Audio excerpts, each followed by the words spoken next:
Eh bien, bonsoir à tous et toutes, en tout cas, bienvenue, en tout cas, sur ce serveur du Légendarium. Je suis accompagné de Justine. Bonsoir Justine. Bonsoir. Justine, est-ce que tu m'entends? Oui, bonsoir, tu vas bien? Je t'entends, t'inquiète pas. Voilà. Ça va. Voilà, Justine qui sera effectivement en tout cas ma copilote ce soir, qui et en tout cas qui fait partie de l'association Galilée. Voilà. Tu peux peut-être présenter ton association en 2 mots, peut-être?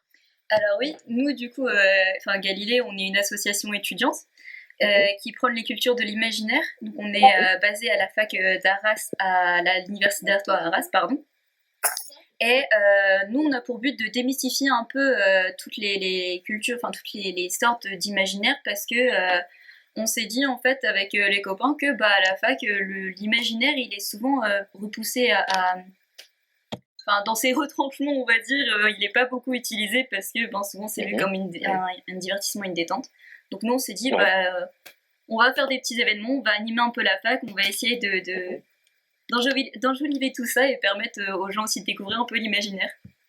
Parce qu'il n'y a pas qu'une sorte d'imaginaire, il y en a beaucoup. Le sujet de ce soir, qui vous intéresse tous et toutes, notamment Kaamelott. Gros morceau, en tout cas, de la pop culture. Je me suis entouré effectivement aussi d'autres, on va dire, d'autres gaillards, en tout cas, des vieux briscards, des vrais chevaliers, on va dire, autour de cette table ronde. En tout cas, voilà, qu'on va vous présenter maintenant. D'ailleurs, commençons les présentations. Alors, ce soir, je serai accompagné en tout cas de Bertrand. Bonsoir Bertrand. Hop, je crois qu'on ne t'entend pas Bertrand. Pour mon micro, salut tout le monde. Ouais, voilà, ça. Avec un micro, ça va toujours mieux. Toujours. En tout cas, Bertrand, bienvenue. En tout cas, merci d'avoir répondu à cette invitation pour cette toute première, en tout cas, sur ce serveur. Hop. Bertrand, en tout cas, que vous avez peut-être déjà vu à la boutique, qui est déjà venu, en tout cas, plusieurs fois, on va dire, en dédicace pour présenter, on va dire, pour représenter la maison Livresse, surtout. Ouais, exactement. Voilà. Et puis, je suis aussi auteur arthurien. Voilà, le mot est dit. Donc, voilà. Tout à fait. D'ailleurs, tu es. Il me semble que bientôt, tu seras. Bientôt, ta trilogie sera republiée, en tout cas. Effectivement, la trilogie L'héritier du roi Arthur ressort chez Livresse en trilogie. Les couvertures par Luc Canavaggia. Elles sont super, tout ça, voilà. Mais j'adore l'arthurien à la base, c'est ça le plus important. Super. En tout cas, merci à toi. En tout cas, merci à toi d'avoir répondu à l'appel. D'ailleurs, on va aussi présenter, on va dire, tes autres associés. On a également avec nous William. Bonsoir William. Salut. En tout cas, merci aussi d'être avec nous ce soir. En tout cas, William, je ne sais pas par où présenter, on va dire, tellement qu'il a un CV long comme son bras. Voilà, en tout cas, que ce soit William, tu es donc historien et médiéviste, bien sûr. Il paraît. Il paraît. On t'a déjà vu effectivement œuvrer sur pas mal de vidéos effectivement de l'ami Nota Bene. C'est vrai. J'écris des épisodes pour lui notamment. Voilà, tu es également aussi auteur de plusieurs articles sur effectivement le monde médiéval et la pop culture. Ouais.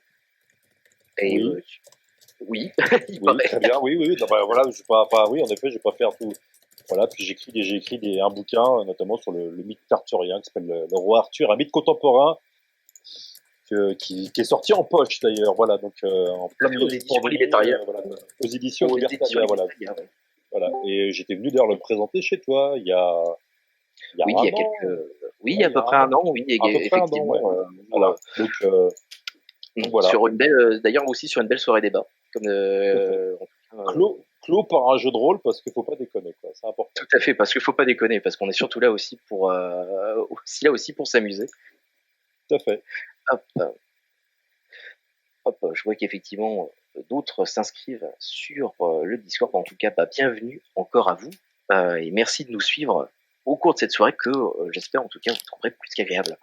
Et en tout cas, on va présenter notre dernier larron, voilà, et non des moindres. En tout cas, Euh, Guillaume, enfin en tout cas Guillaume Méral, salut. Bonjour Pierre, bonjour la France, bonjour tout le monde.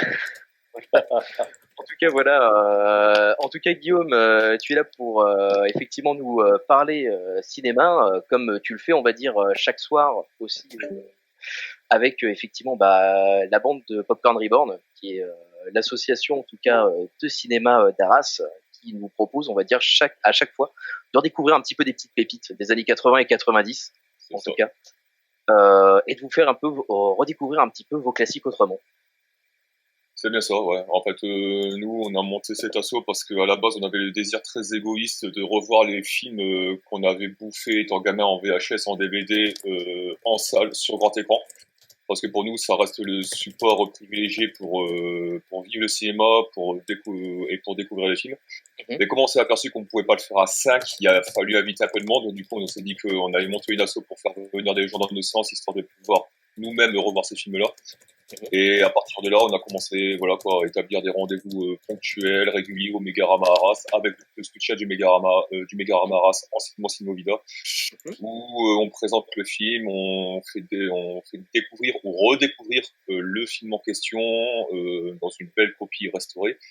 On essaie de faire un petit court-métrage avant pour dire de mettre un peu d'animation en avant-programme. Et après, on mène un débat pour débriefer nos sensations et puis les sensations du public, pour essayer. Et malheureusement, quand la situation le permettait, on offrait aussi l'apéro en salle offert par un partenaire boisson, ce qui malheureusement est devenu quelque peu compliqué par les temps qui courent. Et de ce fait, on s'était dit avec justement mes compagnons de ce soir qu'on allait parler effectivement, certes, justement de l'œuvre d'Astier, bien sûr, mais avant tout, on va dire de son empreinte, on va dire sur, on va dire aussi bien sur la pop culture que sur ce lourd héritage en tout cas, qui est de pouvoir effectivement présenter, on va dire, le mythe de la table ronde, on va dire au grand public, alors que beaucoup s'y sont essayés. En tout cas, voilà. En tout cas, messieurs, est-ce que pour vous, tout simplement, Astier, en tout cas, nous a effectivement trouvé effectivement son Graal au travers effectivement de cette série. Est-ce que justement, on peut avoir, est-ce que pour vous, ça paraît, on va dire, ça paraît effectivement assez représentatif de l'univers arthurien par le prisme effectivement de la série. C'est à qui de parler, il faut que tu donnes. À qui vous voulez, hein, on est. Personnellement, je préfère laisser les spécialistes introduire ce genre de questions. Alors, j'ai fait un GD, j'ai fait un échec critique, donc c'est William qui doit répondre. D'accord, bien. Bon. Alors, le truc, c'est que je vais essayer d'être le plus bref possible. Donc, en bon historien, donc je vais prendre 30 minutes pour répondre à cette question. Non, j'ai bien, c'est. Voilà, il fallait pas m'inviter. Ça peut se régler encore. Ouais, d'accord, ok. Menace, bien. Non, mais en fait, je vais essayer d'être le plus bref possible. Pour simplifier, la question, elle se pose pas là. Parce que de toute façon, il y a tellement de variantes dans le mythe arthurien. Il n'y a pas de pur mythe arthurien du tout. De toute façon, le mythe arthurien a toujours été, dès le Moyen-Âge, un mythe composite qui a été inventé, réinventé, réinventé, où on a ajouté, retranché des personnages et tout. Donc concrètement, en fait, ça pose strictement aucun problème. Ça pose strictement aucun problème. En fait, et Astier, oui, c'est une variante qu'on peut apprécier ou pas. Bah, évidemment, j'aime bien en fait. Donc, mais on peut, c'est une variante du mythe arthurien qui et Astier invente des choses. Il crée des personnages. Il fait des variantes de tel ou tel personnage. Par exemple, Lancelot en sociopathe. Intégriste religieux, c'est nouveau ça pour le coup, hein, c'est assez voilà quoi. La belle-mère du roi Arthur insupportable, c'est pareil, c'est Astier qui prend ça au théâtre de boulevard, voilà quoi, qui fait voilà donc voilà le roi Arthur qui parle comme un personnage d'Audiard, c'est Astier aussi, voilà donc c'est pas dans les textes médiévaux a priori, voilà donc Ça aurait voilà. été beau. Ça aurait pu, mais je pense que le public de l'époque n'était pas le même. Le public de l'époque, c'était un public de nobles et ils n'auraient pas apprécié. En fait, très nettement. Donc, voilà. Donc, Et je pense que. Mais je me permets de rebondir. je pense que tu as touché quelque chose, c'est-à-dire que le Camelot d'Astier, c'est-à-dire l'interprétation du mythe arthurien chez Astier, s'adresse effectivement au public de son époque. Et le public de l'époque, c'est un public qui a été introduit au, comment dire, à cette espèce de désacralisation du mythe qu'on a connu dans les années 90, notamment au cinéma. Le côté très iconoclaste, postmoderne, méta, enfin appelez ça comme vous voulez, hein, toutes les définitions sont bonnes et peuvent s'appliquer sur les cas. Mais où en fait il s'agissait plus finalement de représenter le mythe, mais de regarder dans les coulisses du mythe. Et le mec qui a popularisé ça entre tous, c'est Tarantino avec Pulp Fiction. Parce que quand le mec il a commencé à se demander qu'est-ce que deux tueurs à gages, qui sont quand même deux archétypes suprêmes du film noir, peuvent se dire sur le trajet de leur prochain contrat, ben ils vont discuter de cheeseburger dans la voiture. Et quelque part, ce genre de dialogue, ce genre d'état d'esprit, tu le retrouves parfaitement dans Kaamelott, en fait. C'est-à-dire que du coup, encore une fois, il s'agit pas de, tu te poses plus tellement la question de représenter le mythe en faisant de l'hyper-cinéma, comme ça a pu être le cas de Borman dans Excalibur, mais en fait, tu regardes là les coulisses. Et l'important, en fait, dans le film, c'est pas la façon dont les personnages vont vivre la légende, mais comment ils vont réussir à raconter la légende à travers un quotidien qui est forcément décevant et qui est très décevant, en l'occurrence, par rapport aux images d'Épinal que nous, on peut se faire de la part du roi Arthur. Et d'ailleurs, un des enjeux de la série régulier, c'est quand vous avez le père Blaise qui essaie de retranscrire les aventures de Perceval, enfin surtout Perceval en l'occurrence, et des autres chevaliers de table ronde. Il essaie toujours de trouver un truc magnifique, un truc beau, un truc lyrique à dire, et à chaque fois que les mecs ils le racontent, bah t'as juste le cul par terre parce que les types ils sont en train de te raconter comment ils ont fait pour trouver un coin pour aller pisser ou n'importe quoi. Et ça c'est très important dans Kaamelott, je pense. Et je pense que c'est un des fils rouges qui guide en fait la série de son premier épisode à son dernier, enfin le dernier que j'ai pu voir, parce que désolé je préfère coller mes cartouches, j'ai pas encore regardé le livre 6, j'ai rattrapé la série que depuis 2 semaines, donc ne me mettez pas 2 fois 3 sur la tronche. Il n'y a pas d'urgence, hein. Voilà, ne me mettez pas 2 fois 3 sur la tronche, ça vaut pas le coup. mais voilà, t'as cette idée-là, quoi. Comment je fais pour être à la hauteur du mythe quand je ne fais qu'en vivre les coulisses et quand je vis, en fait, tous les compromis, en fait, qui sont nécessaires, en fait. Bien joué, Mogoy.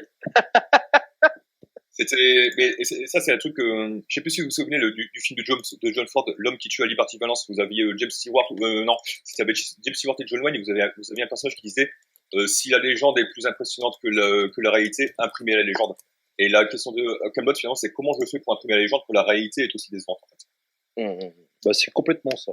C'est complètement ça. Je pense que là, à mon avis, c'est le thème central de Kaamelott, cette idée de le roi Arthur a conscience que ses chevaliers sont des nuls. Lui-même est un gros nul, en fait, hein, donc, parce qu'en plus, il n'y arrive pas et tout. Et l'enjeu après, et ça apparaît dès la première saison, comme tu dis, c'est comment écrire une légende qui va inspirer les générations futures, qui va nous permettre, nous, de donner une image meilleure que ce qu'on était réellement. Ouais. Et tu vas avoir ça, en effet, dans des épisodes comme Pupille, où là, on a une espèce de mise en abîme du roi Arthur à travers un spectacle de marionnettes. Hein, où en fait, et en plus, le roi Arthur finit dans l'épisode, donc c'est dans le livre 2, il montre, il y a un enfant sur les genoux, et il regarde le spectacle avec un enfant, hein, c'est vraiment une espèce de transmission de génération en génération. Et puis à la fin, il va voir, en plus c'est par-dessus le marché pour une espèce de mise en abîme, c'est la propre fille d'Astier en fait, hein, donc voilà, donc et il va voir Arthur prend l'enfant à la fin dans ses bras, et ils vont voir les marionnettistes, et puis l'enfant dit aux marionnettistes rejoue les marionnettes, hein, et Arthur regarde tout seul le spectacle, hein, avec l'enfant en tout cas. Et voilà, c'est une manière en fait encore une fois de dire voilà l'image qu'on donne est plus importante que le résultat. Et tu vas aussi retrouver ça pour moi peut-être l'épisode peut-être le plus central, le plus important de la série, qui s'appelle Legenda en fait, où c'est le roi Arthur qui raconte à un enfant sa légende. Alors, et il essaie d'endormir un enfant avec sa légende. Et en fait, il n'y arrive pas parce qu'en fait, il dit, on est dans le livre 3, et il dit, mais le roi là, il essaie de trouver sa coupe sacrée. Enfin, d'ailleurs, ils images d'animaux, hein, de petits oursons. Et 10 000 n'y arrivent pas de toute façon parce que c'est tous des tanches et tout. Et puis le petit ourson, il va se suicider, donc il parle de lui, donc il annonce le suicide qui va avoir lieu à la fin du livre 5. Et puis après, il regarde l'enfant et il dit, mais t'as dormi? Tu t'endors ou pas? Voilà. Évidemment, l'enfant s'endort pas parce que même dans l'objectif que s'est fixé le roi Arthur de raconter une belle légende, il n'y arrive pas. Quoi. Donc voilà. Ça, à mon avis, c'est vraiment, je pense que je suis d'accord avec toi, Guillaume, c'est le thème central de Kaamelott. Après, faut voir si ça va rester dans le film, parce que là, on change de format, on change de médium, en fait. Hein, donc, tout à fait. Parce que par contre, ce qui est intéressant, c'est que t'as pas ce thème-là dans les BD. Dans les BD, c'est vraiment, les BD Kaamelott, t'as vraiment le côté, c'est des BD d'heroic fantasy où là, on a Arthur, Lancelot, qui sont des vrais combattants, ils tuent de l'orque, etc. et tout, voilà, quoi, où ils tuent des zombies. Et il y a pas trop cet aspect-là, quoi. Donc voilà, parce que pour le coup, dans la BD, Astier peut se permettre des choses qui pouvaient pas se permettre avec une série télévisée. Non, clairement. Mais voilà. après, je pense que ça touche à notre enjeu, c'est-à-dire que comment dire, on va dire que je vais reprendre une distinction bête et méchante, d'accord, qui est pas forcément vraie de manière empirique, mais on va dire que c'est dans la tête des gens, surtout dans les années 2000, le cinéma, c'est le terrain du mythe. Le cinéma, c'est parce que c'est le grand écran, c'est là que tu représentes les icônes plus grandes que nature, et c'est toujours vraiment le terrain du mythe. Pourquoi? Parce que aussi dans le cinéma, tu as une expérience d'espace et de temps, c'est-à-dire que tu vas vivre une expérience temporelle de 2 heures, 3 heures ou plus, si le film le permet, où en fait tu vas avoir l'impression d'être absorbé dans un espace-temps à part, et la puissance de l'image, la manière dont le mec va découper le truc, le mec, la nana ou n'importe quoi, va vraiment t'absorber dans un espace-temps qui est complètement différent du tien. Et ça, c'est un truc que fait très bien, par exemple, Borman dans Excalibur. C'est que le mec, il te condense, alors je sais pas combien d'années de la légende arthurienne il recouvre dans le film, mais c'est très ramassé. Ça dure 2 heures. Et pourtant, dans la puissance de l'image, t'as l'impression de pouvoir vivre 10 années en un seul raccord séquentiel. Parce que le mec arrive à faire ça avec les outils du cinéma. En revanche, la série télé, à cette époque-là, donc on parle vraiment de 2000-2005, c'est plus le terrain du quotidien. Donc c'est plus le terrain du mythe, en fait, clairement, tu vois.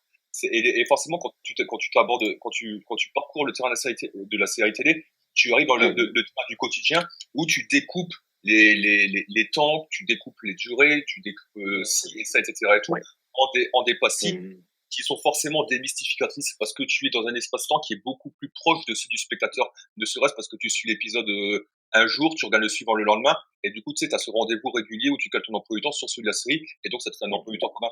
Donc forcément, c'est démystificateur. Et je pense que, en fait, l'enjeu de Kaamelott au cinéma, c'est comment je vais faire finalement et pour passer ostentatoire- ostentatoire sur le terrain du mythe, sur le support du mythe, quand je viens du support de la démystification. Et c'est intéressant, je peux rien intervenir. Ce que tu disais, je pense qu'au départ, c'est passé sur M6, qui est quand même le temps de la consommation. Fallait choper Kaamelott entre 2 pages de pub et entre deux pages de propagande de la consommation. Et il fallait, on avait un message de le tragique existe, le sacré existe encore, mais on décide de l'apporter différemment, en faisant rire. Donc là, par exemple, William parlait d'une mise en abîme, et c'est très bien vu. Moi, j'y vois sûrement une mise en abîme du monde arthurien à travers ces auteurs qui essaient à chaque fois c'est leur propre travail. Arthur ne réussit pas parce que chaque auteur ne réussit pas, mais espère que le suivant réussira mieux. On s'apporte chacun en arthurien, fait 1000 ans que chacun, on touche un héritage. En fait, c'est ça, les maîtres mots de l'arthurien, c'est on transmet la légenda, donc ce qui est dit d'être lu, d'être dit. Donc on montre pas tout, on montre juste son beau côté, on amplifie, et l'auteur, c'est le père Blaise, tous les pères Blaise vont essayer d'écrire une belle légende, et on transmet aux générations futures, espérant qu'ils feront mieux. On leur donne un cap. C'est ce que fait chaque arthurien, chaque auteur, scénariste, cinéaste, illustrateur, enfin tous ceux qui bossent dans l'arthurien, essayent d'avoir sa propre patte. Et c'est pour ça qu'il existe, moi, ce qui est un peu triste, c'est que l'arthurien existe toujours, mais pour les gamins, beaucoup de collégiens, je connais bien ce milieu-là, ne connaissent l'arthurien qu'à travers les productions scolaires, qui ne font que reproduire le Chrétien de Troyes, comme si c'était arrêté au XIIe siècle. C'est pas vrai.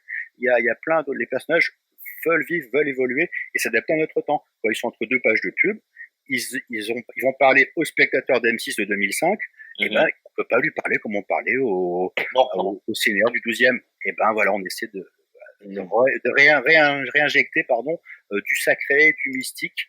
On part effectivement d'une comédie, on finit la dernière saison, on est dans Racine, hein, on commence chez Feydeau, on commence chez Racine.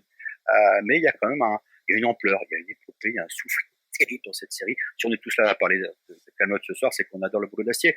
Mais l'arthurien, plus généralement, c'est quelque chose de fort qui nous émeut. Mais M6, moi j'ai trouvé ça dingue qu'ils osent prendre de l'arthurien. Ils n'ont pas dû comprendre qui signe en fait. Et c'était tant mieux pour nous. Mais je suis entièrement d'accord avec toi. C'est-à-dire que de toute façon, le propre des légendes, le propre des grands récits, c'est de traverser les générations, c'est de traverser les décennies, c'est même de traverser les centenaires pour réussir à constamment se renouveler et à conserver son impact de l'inconscient collectif à travers le langage, en fait, de son époque. Et Astier, quand il fait Kaamelott, et je pense que lui, de toute façon, est un enfant de cette culture-là. C'est très prégnant. C'est que il sait, grosso modo, que aujourd'hui, de toute façon, quand il fait Kaamelott, le mythe, tu en parles avec un recul, tu sais, un recul qui est très propre aux enfants des années 80-90, tu sais, quand tu découvres tous les films en salle, et après t'as les magazines pour en discuter, et après t'as cette espèce de recul postmoderne sur tout ce que tu regardes, etc. et tout, où en fait tu mets tout en abîme, tu mets tout en perspective, et tu sais, c'est comme dans Star Wars, tu sais que, je sais pas si vous connaissez Kevin Smith, c'est un réalisateur américain qui est fan de Star Wars, et son premier film qui s'appelait Clerks, en fait, qui racontait l'histoire de deux employés d'une épicerie. Tu avais une discussion interminable sur la construction des talons noirs. Et le mec, il te disait, mais je comprends pas. Est-ce que les gens tout à fait, ça serait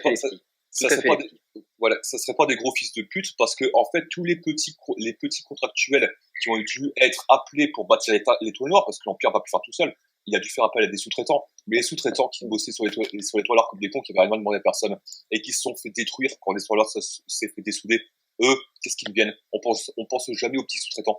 Et t'avais ce genre de dialogue à rallonge, putain, qui était absolument génial. Mais du coup, ça te met vraiment en perspective, tu sais, la manière de voir le mythe. Et je pense que Astier, quand il dit Astier sur le Graal, il dit pas, il dit, moi, le Graal, avec Lancelot, moi, je veux partager. C'est une quête collective. C'est un roi démocratique, c'est pour ça qu'il est plein de cul. Mais au moins, il sait de partager, que Lancelot, il a une vision très élitiste. C'est Galahad, hein. Pas pour rien que Galahad, c'est le fils de Lancelot. C'est un connard. Et, non mais t'as raison. Ça balance. Hein. C'est un Trumpiste, c'est tout. On va dire la chose comme ça. Non, mais sérieusement, enfin voilà, il cherche le peuple, même si le peuple c'est quand même des bouseux. Mais t'as raison, mais ça c'est hyper judicieux comme remarque, parce qu'en fait quelque part tu peux dire que Lancelot dans Kaamelott c'est l'intégriste du mythe en fait, c'est le mec qui veut te parler du mythe arthurien comme si c'était encore Borman qui faisait Excalibur en fait quelque part, tu vois. Le mec est en quête d'absolu, sauf que lui à l'inverse Arthur qui est un homme politique, qui est donc dans le compromis, de fait, bah, il sait très bien que tu ne peux pas exister comme ça. Et lui, il se confronte tous les jours à cette réalité que ne veut pas accepter Lancelot, parce que lui, forcément, est plus un mec de, bah, voilà, quoi, le mythe tel qu'il est magnifié, tel qu'il est idéalisé, tel qu'il est représenté, tout ce que vous voulez. Ça, c'est vrai. Et en plus, là, je reviendrai juste sur un truc. C'est marrant, mais j'ai fait un truc là-dessus, parce que c'est vrai que tu vois, sur le côté référentiel, parce que c'est clair qu'Astier, c'est un type voilà, qui est issu des cultures geeks. Et ce qui est marrant, c'est qu'en fait, comme tu dis, c'est que le mythe, sa représentation du mythe devient un jeu. Et en fait, le truc, c'est que ça devient un jeu référentiel. Alors, en effet, tu vas l'avoir, ça vient des États-Unis, ça, en effet, avec des films comme les films de Tarantino, les films comme Clerks et tout. Enfin, il y en a plein, en fait, hein. Et en fait, tu vas avoir dans Kaamelott énormément de références. Et ça, mais c'est pas celui qui va pousser, Astier n'est pas celui qui va pousser la logique le plus à fond. Celui qui va pousser la logique le plus à fond de la quête arthurienne référentielle, c'est Ernest Cline dans Ready Player One. Oui. Donc le roman de 2011 qui est adapté au cinéma par Spielberg, qui est en fait une quête arthurienne dans un monde futuriste, en fait, hein, dans une espèce de MMORPG gigantesque, mais qui est le bouquin est rempli et même construit sur des références, qui elles-mêmes font des références. Et le film, c'est pareil. Donc, tu vois, et Astier, il est un peu, il est là-dedans. Après, ce qui est intéressant, faut voir, parce que là, le jeu des références, tu vas l'avoir, en effet, dans les 4 premiers livres, mais plus dans les 3 premiers, à mon avis, où tu vas avoir des références à Warhammer, à Donjons et Dragons, à Stargate, à Star Wars et tout.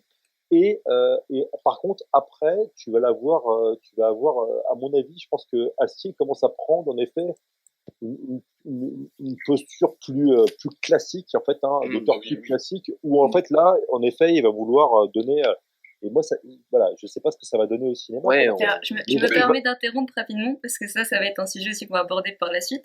Du coup, pour pas trop déborder sur le temps et le sujet d'après, je vous propose de partir sur le sujet, un petit truc qu'on avait préparé aussi, c'était l'idée du personnage de Perceval, la manière dont Astier Pardon ? Non, c'est parce que je réponds aussi on a pas mal effectivement de gens qui interviennent aussi. Oui, voilà. c'est. N'hésitez pas à aller voir aux questions, c'est rigolo. N'oubliez pas qu'effectivement. Alors après, je rajoute aussi, effectivement, n'oubliez pas que la foire aux questions, c'est surtout là pour poser des questions et n'hésitez pas à utiliser les douves du Flood. Et la foire aux cochons, c'est pour utiliser les cochons, c'est ça? D'ailleurs, il y a Pandarisson qui te dit, Bertrand, que tu es leur père Blaise. C'est beau.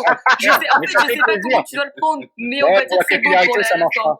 Ouais, c'est surtout du coup, je reprends quand même. On va éviter de trop s'égarer. Du coup, par rapport au personnage de Perceval, qui reste un personnage emblématique de la série, parce qu'en fait, des fois, on peut même se demander si c'est pas un autre personnage principal, mais bon. Et en fait, on voulait voir par rapport à sa place et aussi par rapport au lecteur. Est-ce que au téléspectateur, est-ce que le téléspectateur, il pourrait pas aussi être un peu à la place de Perceval? Je sais pas ce que vous en pensez. C'est une thématique qu'on voulait aborder. C'est intéressant. On est tous des gros connards. Ouais, ça marche. Bon, allez, je vous fais la chroniqueur en 30 secondes. Chrétien 3, dans le conte du Graal, il a 15 ans. Il est Nice. En ancien français, c'est-à-dire qu'il est niais. Il est idiot comme pas possible. Il a été élevé à l'écart de la chevalerie alors qu'il est issu d'une grande lignée. Il rencontre des chevaliers, il veut les buter, il pense que c'est des démons. Finalement, il leur fait énumérer tout leur équipement. Il va voir sa mère, dire je vais être chevalier. Sa mère dit bon, pas de bol, tu vas. C'est que le roi Arthur qui pourra t'adouber. Il se pointe devant le roi, il descend même pas le cheval, il fait tomber la coiffe du roi, il sait même pas ce qu'il fait. Il a aucune manière, il est grossier. Il écoute rien de ce qu'a pu dire sa mère. Elle lui a donné 3 conseils. Et à cause de ça, une jeune fille a été maudite. Il a agressé sexuellement une fille. Enfin, c'était l'enfer, quand même. C'est un gros coup. Sérieusement. Sa mère lui a dit, si jamais tu rencontres une jeune femme qui veut te faire un cadeau, tu le prends. Si elle veut t'embrasser, tu peux l'embrasser. Et tu devras suivre les conseils d'un grand seigneur. Il tombe sur un moutier, qui est une grande tente médiévale. Il y a une fille qui dort toute seule. Les servantes sont parties faire autre chose. Il voit il voit à l'un côté la fille qui dort, 3 pâtés de chevreuil sur une table. Il commence par taper dans le pâté, le gros bourrin. La fille se réveille. Il dit, Castor, mon fiancé va revenir. Elle dit, non, mais attends, ma mère m'a dit un truc, je sais plus. Ah si, tu dois me donner un cadeau. Ça va pas, non. Il voit sa bague de fiançailles, il lui pète le doigt, littéralement, il lui prend la bague. Ça, c'est chez Crétin 3. Il dit, mais c'est bon, sauve-toi, c'est ma bague de fiançailles, c'est impossible. Il dit, non, attends, tu dois m'embrasser. C'est là où on a l'agression sexuelle. Et bien sûr, il se casse. Le seigneur revient, il voit sa fiancée en pleurs. Elle avoue que un jeune gallois russe serait rentré. Il l'a embrassée et piqué sa bague. Il la croit pas, il pense qu'elle a été consentante. Donc il la condamne à la suivre dans les mêmes fringues qu'elle a, à pieds nus, sans cheval, tout le temps qu'il retrouvera ce chevalier pour le tuer. Ça mettra 5 ans à peu près. Pendant 5 ans, cette fille va être maudite, maltraitée par 2 hommes, finalement, Perceval. Et voilà, ça c'est Perceval. C'est un idiot, il n'est pas formé. C'est pour ça qu'Astier a tout à fait raison d'en faire un imbécile qui ne comprend rien. Mais en même temps, il finira comme étant le plus grand chevalier, parce qu'il touchera du doigt le Graal. Voilà, il est profondément humain. Mais Perceval, moi je trouve que c'est le personnage le plus pur de Camelot. Et par pur, j'entends, c'est que c'est peut-être le seul qui évolue sans arrière-pensée d'aucune sorte. Et moi, alors je me souviens plus de quelle saison, de quel livre et de quel tome, mais il y a cet épisode où vous avez donc Arthur et Perceval qui déjeunent ensemble, et Perceval lui demande en fait, est-ce que vous m'aimez parce qu'à chaque fois vous me taillez la gueule, etc. et tout. Et Arthur finit par lui dire que, écoutez, pourquoi je vous invite à dîner à chaque fois? Pourquoi je vous invite à manger à chaque fois? Parce que, alors ok, vous finissez par taper sur le système au bout de 5 secondes et j'ai envie de vous étrangler avant la fin du repas, mais pourtant vous me faites bien. Parce que je pense que Perceval, en fait, et je pense que c'est pour ça que le personnage est aussi touchant, et il est touchant dans sa bêtise, c'est parce que c'est un vrai naïf. et c'est le plus intègre quelque part parce que le mec n'a jamais aucun préavis idéologique ou quoi que ce soit pour suivre Arthur. Même quand Arthur dans Kaamelott finit par abandonner son trône, Perceval c'est le premier quand il ne veut pas que Caradoc prenne Excalibur parce que pour lui le roi ça sera toujours Arthur en fait. Et tu sens qu'Astier adore ce personnage parce qu'il lui écrit les plus belles répliques. Il lui écrit les plus belles répliques, c'est pour rien. Voilà, c'est son personnage. Arthur, il l'aime pas en soi. Il aime Perceval, Astier. Et clairement. Et puis c'est un enfant. Et puis tu vois même l'acteur qui joue ça, c'est Franck Pietro. Pitio. Je m'excuse pour les plus à cheval sur l'univers astérien. Voilà. Ouais, non, mais là, c'est moins 15 sur tous les fans de Kaamelott. Maintenant, ton adresse, t'as pas même foutu, Guillaume, t'es foutu. Tu es grillé. Mais ce mec-là, il est très particulier parce qu'il a l'air d'être plus vieux qu'il ne l'est. Parce qu'il a la barbe grise, etc. Mais il y a le regard juvénile, en fait. C'est quelqu'un qui a vraiment le regard très, très juvénile. Et il regarde toujours les choses comme un enfant, quoi. Et personnellement, c'est ça. Ouais.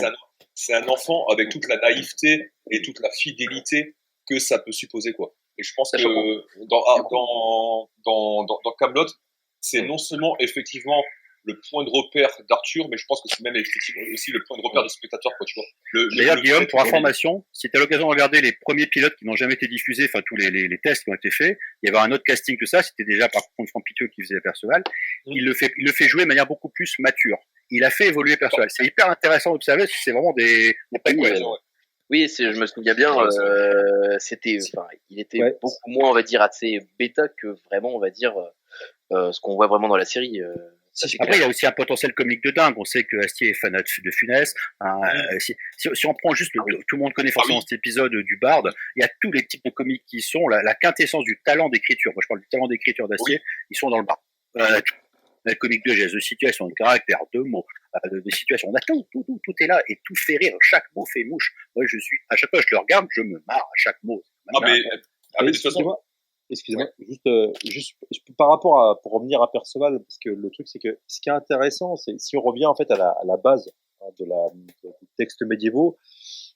Enfin, alors déjà dans le texte de Chrétien de Troyes, pour expliquer un tout petit peu, c'est Perceval commence comme un gros bœuf en fait et finit comme comme quelqu'un par contre qui comprend. Voilà, c'est ce qu'on appelle le passage en fait de la chevalerie célestielle. En fait, c'est vraiment ça devient le chevalier qui vient quasiment. Mais commet une dernière faute quand même. Justement, il échoue parce qu'il écoute trop bien un conseil. Ouais. Après, parce que le roman de Chrétien de Troyes n'a pas été terminé, quoi. C'est une première chose. Et le truc, c'est qu'en fait, c'est parce que aussi, il est représenté comme un bœuf parce que au début, c'est un Gallois et c'est un peu il y a tous les préjugés sociaux en fait de la classe chevaleresque par rapport aux paysans, par rapport à la. Bon. Oui, tout à fait. Dans Chrétien, et puis en fait, parce que quelque part, le texte de Chrétien de Troyes, c'est quasiment un roman d'apprentissage, en fait. C'est vraiment ça. C'est ça. Et donc, chez Chrétien, Perceval, c'est celui qui apprend. Voilà, c'est ça. En fait, mais si on regarde bien Kaamelott, on pourrait se dire au début que Perceval, c'est quelqu'un qui apprend. Mais sauf que le problème, c'est que quand Astier essaie de lui expliquer quelque chose, par exemple dans les épisodes de la poétique où il essaie d'expliquer Aristote, Perceval ne bite rien en fait. Mais si on regarde bien, dans pas mal d'épisodes, notamment au fur et à mesure qu'on avance dans la série, on se rend compte que Perceval, c'est pas celui qui apprend, c'est celui qui sait.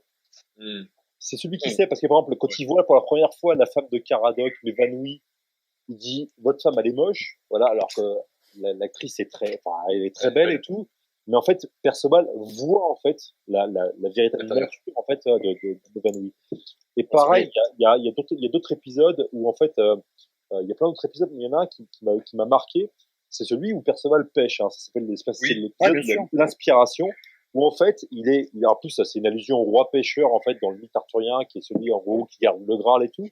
Et puis en fait Perceval il est là genre ouais de toute façon moi je m'en fous, je suis pas là pour prendre un poisson, je suis juste là pour pêcher, parce qu'en fait il dit ça, pour moi ça représente quelque chose, c'est un peu comme l'homme face à l'absurde. Et c'est absolument génial, c'est vrai, et en fait sauf que c'est lui qui a tout compris en fait. Et Arthur il est là, il est devant le lac et puis il est là genre ah ouais et tout, et en fait voilà, et donc vraiment on se rend compte et puis c'est pareil quand Perceval dit ouais mais en fait vous voyez la lumière des étoiles, c'est un peu comme si la lumière elle mettait du temps pour venir en fait, voilà, donc un truc comme ça. Et en fait Arthur fait mais vous êtes trop con, etc. Sauf en fait c'est Perceval qui a tout compris. Donc en fait je pense que c'est Perceval, c'est celui qui a tout compris en fait, voilà. Mais ça c'est un truc. Et c'est clairement. Voilà. Et c'est pour ça que c'est un personnage qui est hyper attachant. Parce que c'est un peu. Après, le coup des étoiles, on sait tous que Astier, c'est un fanat de science, quoi. Donc, voilà, il voulait faire, maintenant que ce soit Perceval qui soit lui-même fanat des étoiles. Bien sûr. Mais en fait, ça veut dire aussi que concrètement, c'est lui qui comprend tout avant tout le monde. Mais sauf que c'est un peu comme les prophètes dans son pays, quoi. Donc, quelque part, en fait, il comprend tout avant tout le monde. Mais sauf qu'en fait, personne ne l'écoute. Ah, ben, c'est une pitié, c'est Rainman aussi. Il est doué de talent. Mais ça me fait fort penser au film de Frères Cohen, parce que dans les films de Frères Cohen, en fait, qui ont été célébrés pour faire des grands personnages d'imbéciles, c'est toujours l'imbécile qui comprend le mieux la condition humaine, en fait, quelque part, qui comprend toujours le mieux l'absurdité de la condition humaine, parce que lui, il n'a pas de filtre, en fait, pour essayer de l'interpréter. Et je trouve qu'on retrouve beaucoup de ça, en fait, dans le personnage de Perceval.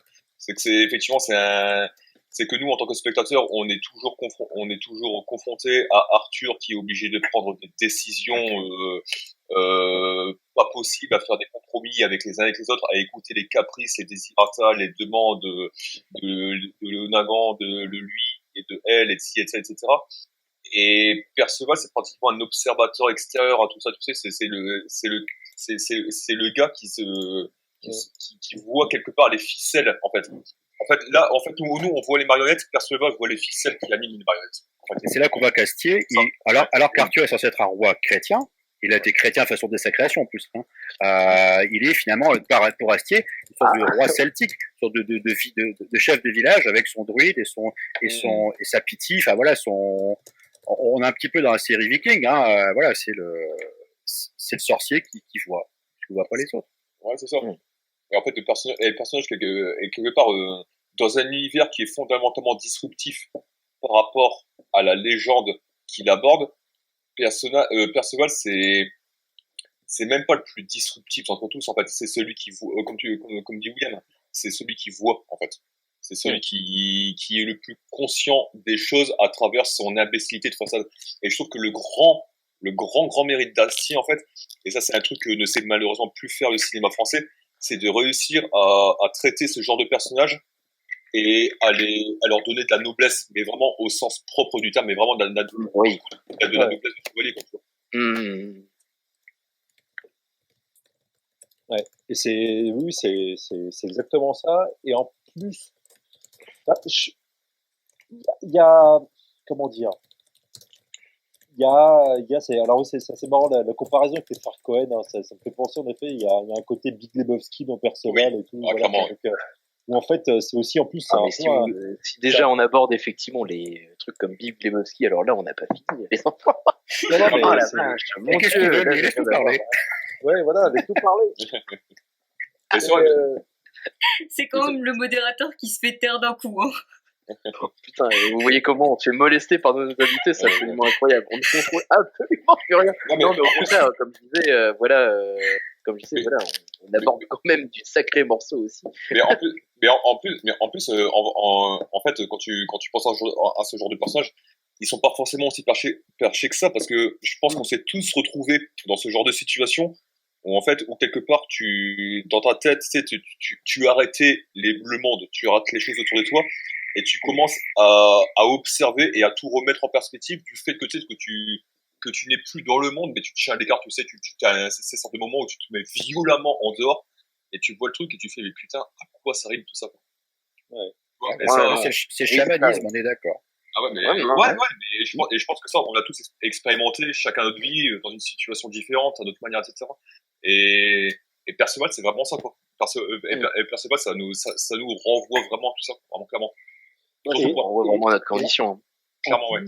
En plus, il y a un côté, moi je vais faire il y a aussi un côté, c'est un type simple qui se prend pas la tête. Et moi, je fais un petit parallèle. À mon avis, il y a aussi de ça aussi. Peut-être c'est une idée sur l'inspiration d'Astier, c'est possible.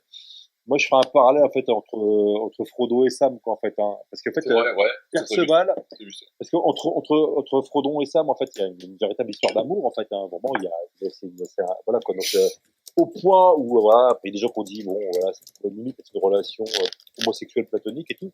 Mais en fait, Perceval. Tu nous avais parlé d'un porno arthurien. Il y a un porno Tolkienesque. Ah non, peut-être, je sais pas. Certainement. C'est l'heure pour les enfants d'aller se coucher finalement. Mais je suis sûr que sur Pornhub, tu peux trouver en fait tous les pornos arthuriens que tu veux. Je suis sûr. Voilà, je suis donc, sûr qu'il. Voilà. Si, Donc, si, Avec quoi, ça va, c'est une vraie question. On rappelle Si que tu c'est y tout vois, public. Bertrand, rappelle-toi que si tu y as pensé, Internet l'a fait. N'oublie pas. C'est pas un truc genre la roule 36, ça, je sais pas quoi. Et Il y a fatalement ton pendant porno, quoi qu'il arrive. et Je pense que- Donc, si du je coup, peux il y dire a un ensemble, pendant porno de Camelot, c'est obligé. Non, mais il y a C'est beaucoup, il y a Roule beaucoup de cul dans Astier, Roule c'est marrant. 34, Il y a beaucoup de sexe chez Astier, c'est ça, c'est évident. Oui, mais C'est jamais, intéressant que ça. C'est du sexe ouais, mais en public. jamais montré. Mais Jamais non, montré. non, entre deux pages de pub sur M6, tu peux pas. Et en même temps, le mec, Non, il mais- change de plumard non-stop. C'est ça qui est drôle. Non, mais, Non, mais- c'est- si, Vas-y, si je peux finir, en fait, c'était par rapport à Perceval. Perceval dit à un moment, littéralement, à un moment, il est en train il dit qu'il aime Arthur, en fait. Il dit, moi, je sais ce que c'est que l'amour, je sais ce que c'est qu'aimer quelqu'un, en fait. Voilà. Donc, il parle d'Arthur. Donc, il y a vraiment cet aspect-là de passion, en fait, platonique très forte, enfin, même pas, enfin, et je pense qu'Arthur, c'est pareil, sauf que Arthur étant quelqu'un Mhm. profondément mal dans sa peau, il n'arrive pas à l'exprimer par rapport à Perceval, quoi. Donc, et ça, je pense que et Astier, il le met de manière, il le met en scène de manière très subtile. Mhm. Et à mon avis, ça peut laisser place à beaucoup d'interprétations, parce que même c'est au point où Perceval, la seule fois, il se retrouve euh, tout seul, enfin, dans une chambre avec une femme, hein, donc c'est avec une prostituée. Il lui demande pas de coucher avec, et en fait, il pose sa tête sur sa cuisse, en fait, hein, et elle lui caresse le front, quoi. Donc, Ouais. à mon avis, Perceval, c'est aussi quelqu'un, c'est un enfant, et puis voilà, c'est quelqu'un qui sexuellement est pas du Ah, tout. ouais. Puis tu retrouves dans Game of Thrones, d'ailleurs, tu as une scène, justement, les eunuques qui sont enlevés, enfin, cette scène des putes qui racontent. Donc, et pour répondre en effet à Bertrand, et après, comme ça, on pourra fermer définitivement la parenthèse porno arthurien. Il y a en effet des pornos arthuriens, voilà, il y en a depuis les années 70, hein, voilà, donc il y a eu même un film français qui s'appelle Morgane et ses nymphes, hein, qui est un film érotico-pornographique. Voilà. Ah oui, J'en ai entendu parler une version d'Anderland, celui-là. Donc voilà, donc que j'ai regardé pour des raisons complètement scientifiques, hein, je précise. Hein, voilà. Mais C'est pour le travail. C'est pour le voilà, travail. merci. C'était très chiant. Excuse. Et il y a aussi des films, voilà, des films américains comme Sexcalibur, voilà, le jeu Ah, de c'est mots que à- c'est dur. oh là là. le jeu de mots à deux ronds, voilà, des pornos américains. Voilà. Donc voilà, ça existe. De toute façon, évidemment que ça existe. Hein. Il y a pas de raison pour que ça n'existe pas. Quoi. Comme Mais- quoi, sans mais mauvais pour- jeu de mots, l'univers arthurien, il touche tous les domaines. Oh Mais merde. pour- ouais, C'est bien. pour fermer, Oh merde. pour fermer peut-être la parenthèse entre l'amour platonique entre Arthur et Perceval, tu sais, en général, les grandes comédies romantiques, les grandes histoires d'amour, c'est toujours les contraires qui s'attirent. Et Ouais. Arthur, c'est un type qui est obligé de penser à tout, et Perceval, c'est un mec qui ne pense à rien.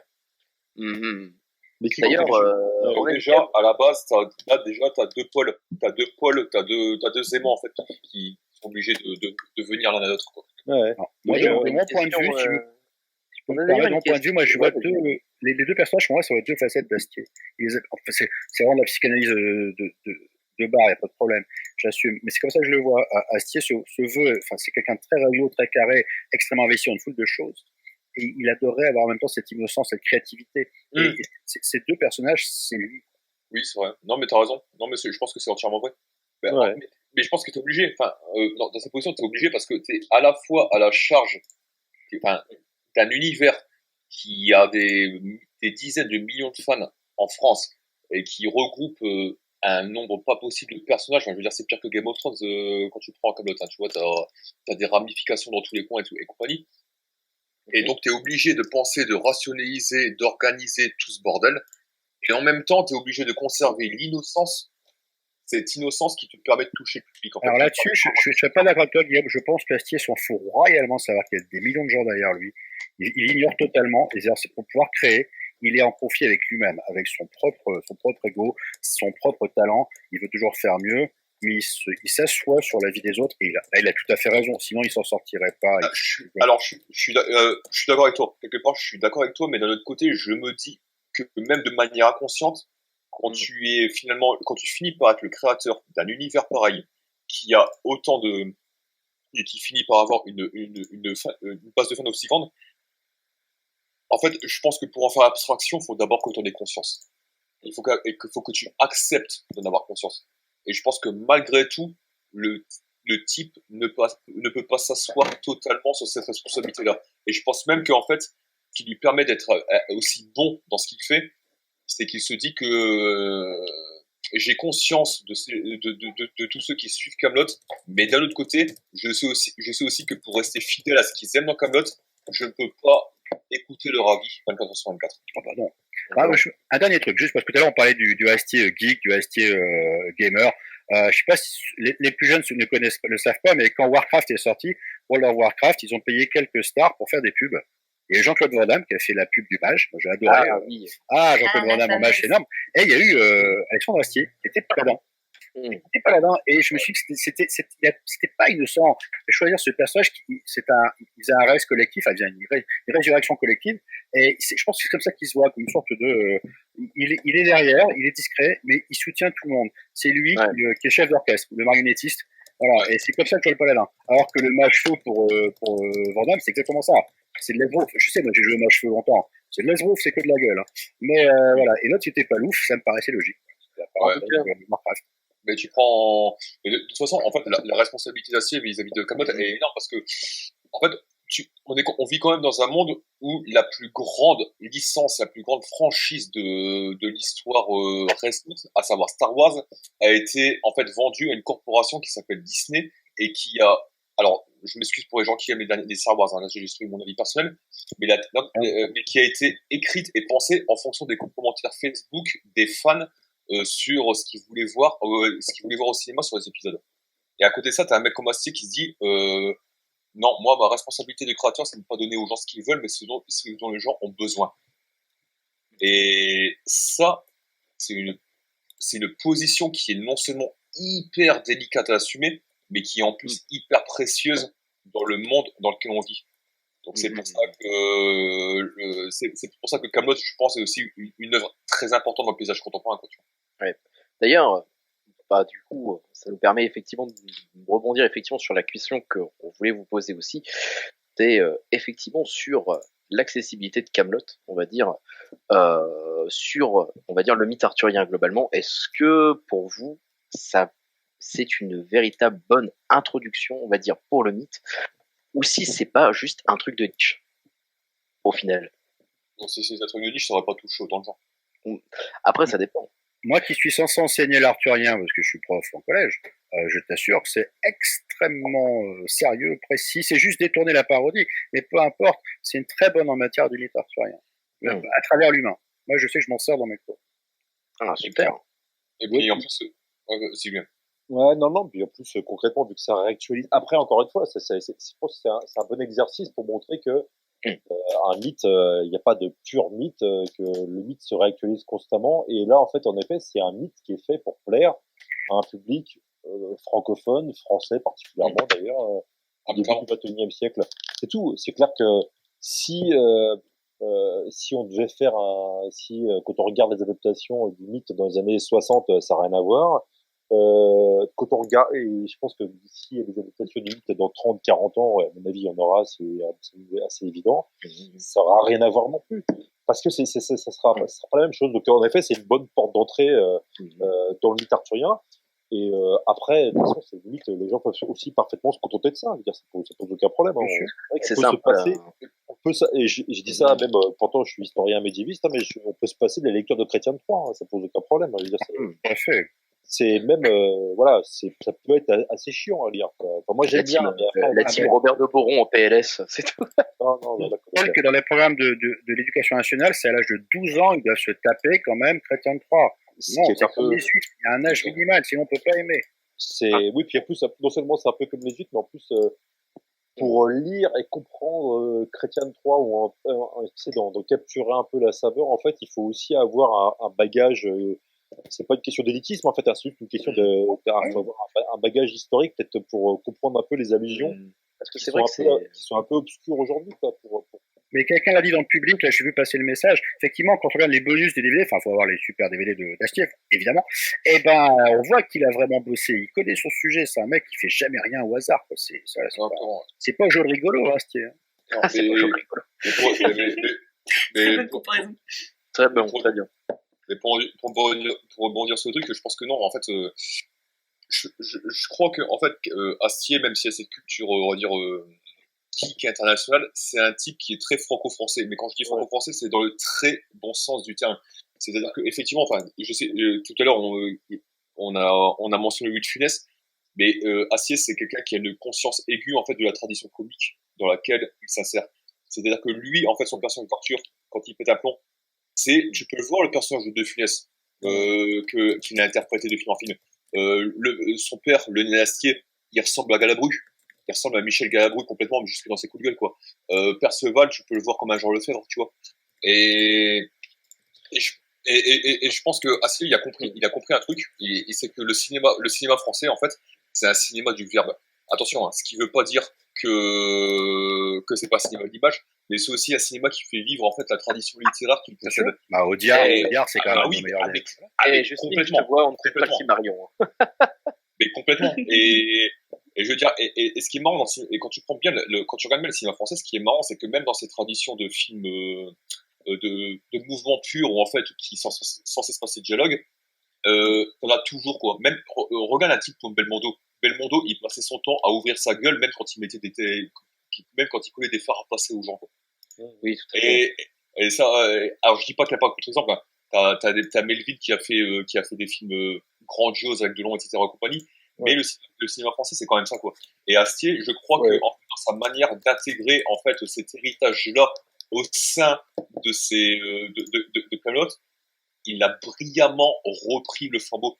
Et c'est pour ça que tu as autant d'acteurs de prestige qui sont venus en fait faire des caméos ou des petits rôles dans Kaamelott, quoi. Ah bah. Et je terminerai juste là-dessus, et je pense qu'il a compris le plus important en fait dans un dialogue, c'est pas seulement l'écriture, c'est la musicalité. Parce que Astier, c'est un grand fan de musique, il y a une connaissance aiguë de la musique. Et quand tu prends dans Kaamelott, ce qui est important en fait, c'est la musicalité avec lesquelles les acteurs récitent leur dialogue. Et ça, c'est un truc, quand tu le regardes, tu te dis, ok, acteur, c'est pas si compliqué que ça, mais moi, je ne pourrais pas faire ça. Parce que ça demande du métier, ça demande de la pratique pour pouvoir réciter les dialogues. Et en fait, je pense que quand les gens récitent les répliques, en fait, de Kaamelott, ils essaient de retrouver cette musicalité-là que tu vois chez les acteurs. Tous les fans de Kaamelott qui disent en permanence, qui se donnent les répliques, savent qu'il y a c'est une vraie mise en bouche. On le sent, c'est agréable, il y a une rythmique particulière, il y a un phrasé. C'est pas du tout de l'oralité, c'est le style d'Astier. Il a vraiment et c'est plusieurs voix. Enfin bon, bref, c'est extrêmement bien écrit. Tu as fait raison, c'est musical. C'est des grands auteurs et des grands dialoguistes. Je pense que ça se voit aussi dans un épisode. Alors je sais plus, je crois que c'est le livre 2 ou le livre 3. C'est La mort d'Alexandre, un truc comme ça, où en fait, c'est un épisode qui est écrit en alexandrin en fait. Donc, ils sont bien en plus ces alexandrins. Ils sont très bien, voilà, c'est hyper bien maîtrisé. Donc ça c'est hyper intéressant. Et en plus, là où c'est marrant, c'est que tu vas voir dans les années 70, tu vas avoir deux cinéastes, hein, et c'est pas n'importe quel cinéaste. Bon après, je suis pas hyper fan non plus, mais tu vas avoir Romer et Bresson, enfin Bresson d'abord en 74 et Romer en 78, qui vont essayer de faire des films arthuriens. Et bon alors, le premier c'est Lancelot du Lac et le second c'est Perceval le Gallois avec Lucchini qui joue Perceval le Gallois. Et ce qui est intéressant c'est que les deux, Bresson et Romer, ils vont essayer de prendre des textes médiévaux, ils vont essayer de les adapter comme ça, de manière assez brute en fait. Voilà, donc, et en fait, et même c'est hallucinant parce que Romer était persuadé que son film allait faire un carton, etc. et tout. Et en fait, ça a été de bides monumentaux. Et c'est des films, à moins d'être fan, encore une fois, ou de bien connaître le mythe médiéval, en fait, c'est des films qui sont très difficilement appréciables. Ou en tout cas, c'est très difficile de rentrer dedans. Et c'est là, encore une fois, où c'est la force d'Astier et la force de l'adaptation réussie. C'est que là, pour le coup, Astier, il a complètement actualisé le mythe. C'est pour ça, par exemple, qu'en effet, je sais plus si c'était Bertrand qui parlait de Feydeau, c'est la belle-mère, c'est un personnage de Feydeau, mais qui colle dans le mythe arthurien. Et sauf que c'est tellement classique dans les comédies à la française, le personnage de la belle-mère insupportable, qu'en fait, ça parle à tout le monde, quoi. Donc, voilà, quoi. Donc, Dame Célie, ça parle à tout le monde, quoi. Donc, Pignou, elle gueule Pignou, ça parle à tout le monde, quoi. Et en effet, ça fait vachement penser à des films de Funès. Et d'ailleurs, Guillaume, toi, t'as pas vu la saison 6, mais je spoil rien. Mais On va te la raconter. S'il te plaît, Non, s'il te plaît, s'il te plaît, c'est pas ça. préserve-moi. Non, mais c'est pas ça, c'est juste qu'à la dernière image de la saison 6, tu vas avoir dans un coin, il y a marqué à Louis de Funès. Ah oui, si, c'est vrai, oui. Ouais. Voilà, et Astier a dit que c'était pour lui, c'était son héros, quoi, en fait, hein. Et c'était, voilà, donc il y a évidemment, en fait, le côté, l'espèce d'humour de Funès qui est un humour désespéré, un humour de dépressif, Clairement. voilà, quoi, qui, ça se voit à 10 bornes avec De Funès, en fait. Astier, moi je me rappelle, il avait fait une émission sur De Funès, et Astier il était quasiment, il avait les larmes aux yeux en parlant de ça, quoi. Et je pense Mais que mais je pense que même, excuse-moi, mais je pense que même le personnage d'Arthur, tu peux le reprocher à plein des égards des personnages de Funès, c'est-à-dire que De Funès, quand tu prends pas mal de ses films, en fait, bon, c'était un caractériel, névrosé, tout ce que tu veux, mais il passait son temps, en fait, à se gérer des types qui savaient pas trouver, excusez-moi l'expression mesdames, qui savaient pas trouver leur sexe en en pissé, quoi. Et le truc des gendarmes, c'était ça. Il n'y a pas de mal. Il n'y a pas de mal. T'es à ton max sur Y a pas de l'insulte, mal. t'es sûr, là? Attends, il a dit non, les mais, derniers sur régie. C'est connu pour Non, mais ça, je- que ça, quand même, Guillaume. Hein. non, mais mec, non, mais Fini mec, Jambis, là. ok, ils savaient pas trouver leur bite en pisté, quoi, clairement, quoi. Et du coup, en fait, tu sens, et tu retrouves de ça dans Arthur, c'est que la grande tragédie du mec, c'est que il est obligé de se coltiner des mecs qui sont pas, je vais pas dire bon si, ils sont un peu cons, mais c'est des types qui ont une courte vue, en fait. Et lui est obligé de voir à long terme par rapport à la manière dont il a été choisi par les jeux, la manière dont il doit gérer ses responsabilités et le destin, en fait, de Kaamelott et au-delà qui lui pèse sur les épaules, quoi. Et du coup, dans ces pétages de plomb, t'as vraiment du De Funès. Et t'as du De Funès, et même, je dirais au-delà de ça, t'as du Astérix. Ouais, aussi, oui. C'est ça, c'est évident. Ouais, et pareil, Astérix, c'est un, je m'entends en double, c'est normal. Ouais, il y a de l'écho. Il y a de l'écho. Il y a des co il n'a pas mis Il y a son de l'écho. casque. Qui est le mauvais élève? C'est pas moi. Ah non, moi j'ai mon casque. Pour le coup, moi aussi. Ah, attends. Hop. Non, moi, tout va bien pour ma part. Je crois que c'est Amandine. Bonjour, Amandine. Et du coup, t'as vraiment ce truc-là, et même quelque part, quand tu prends Kaamelott, en fait, quand tu dis que le mec, il a réussi à créer son univers, à créer sa manière de faire, dans son petit village lyonnais qui résiste à l'envahisseur parisien, c'est complètement Astérix, en fait. C'est Clairement. complètement Astérix. Alors, sur Astérix, moi, juste, il y a un truc, moi, c'est pareil, je pense que c'est un thème qui est intéressant parce que dans Astérix, tout comme dans Kaamelott, en fait, si on regarde bien, mais en fait, c'est intéressant parce qu'il y a quand même une différence entre Astérix et Kaamelott, c'est que d'un côté, dans Astérix, c'était le petit village gaulois qui résiste aux envahisseurs. De l'autre, dans Kaamelott, Kaamelott, si on regarde bien, c'est un État qui existe parce que les Romains le veulent bien. Et il le dit à un moment, il le dit plusieurs fois, il dit voilà, en gros, le jour où ils décident, en fait, les Romains, ils peuvent nous raser, quoi, en fait. Donc, Ouais. et là, pour le coup, c'est parce que Astérix a été fait dans les années 60, en 58, à une époque, en fait, de la France gaulienne, la France qui veut rester une des grandes puissances mondiales. Alors qu'aujourd'hui, on est dans un pays qui est intégré dans une mondialisation, qui est devenu une puissance moyenne et tout, quoi. Donc là, il y a aussi il y a un changement, quand même, par rapport à mon avis, qui est important, quand même. Ouais, changement d'échelle, mais il y a quand même une réflexion politique. Oui, mais sauf qu'en fait, c'est quand même, voilà, Astier dit quand même que, voilà, que l'ogre, en fait, hein, c'est un pays, si les Romains avaient envie, ils pourraient le raser, quoi. Donc, et donc voilà, c'est qu'on est, on est quand même on est quand même dans cette idée, on n'est plus dans la France gaulienne, voilà, donc genre, c'est nous, voilà, on a l'arme atomique, c'est cool, et tout. Voilà, quand on est dans on est dans un pays qui se rend compte de plus en plus, hein, même si on a encore un peu de mal, hein, qu'on met une puissance moyenne, voilà, donc c'est tout. Donc, voilà, quoi. Parce que en fait, c'est un petit peu ça le génie, c'est que globalement, on a quand même, on va dire, une série qui met, on va dire, des références à balles, que ce soit effectivement aussi bien en termes d'historicité aussi, ou aussi bien, on va dire, qu'au niveau du cinéma, qu'au niveau de la littérature, etc. Et c'est vrai que c'est une formule qui est absolument extraordinaire de pouvoir, on va dire, mettre autant de références, mais que ce soit quand même accessible au plus grand nombre, et ça ne tombe pas, on va dire, dans une sorte de, dans une sorte effectivement de bouillon de culture, on va dire. Ouais, mais ce qui est intéressant, c'est qu'au départ, et pour moi, il a voulu gruger M6. Il a eu plein de guests, tout ça, il voulait montrer, t'as vu, je peux faire plein de clins d'œil, mais Astier, il est beaucoup plus malin que ça. Il a un sous-programme, il a une ligne dure, il sait ce qu'il veut faire, et il amuse la galerie dans les saisons 1 et 2, mais il sait où il veut aller. Et il joue, donc il y a un double discours que moi j'adore, c'est qu'il va vers le tragique. M6 veut surtout pas, il veut le rester entre deux pubs, McDo et de soupe. Il veut Et que lui, il avance. Et à la fin, les guests, il les choisit lui-même et il prend des vrais acteurs. Christian Clavier, que je peux pas blairer, et ben, t'as un super acteur, quand il le prend comme juriste, là, c'est Christian Clavier qu'il fallait. Mais c'est le cas pour beaucoup d'acteurs qui ont été repris dans Kaamelott, je trouve. Par exemple, moi, je sais que c'est Elie Semoun que pourtant, je n'aime pas vraiment, mais son rôle dans Kaamelott, il est énorme. Je trouve qu'il est tellement bien.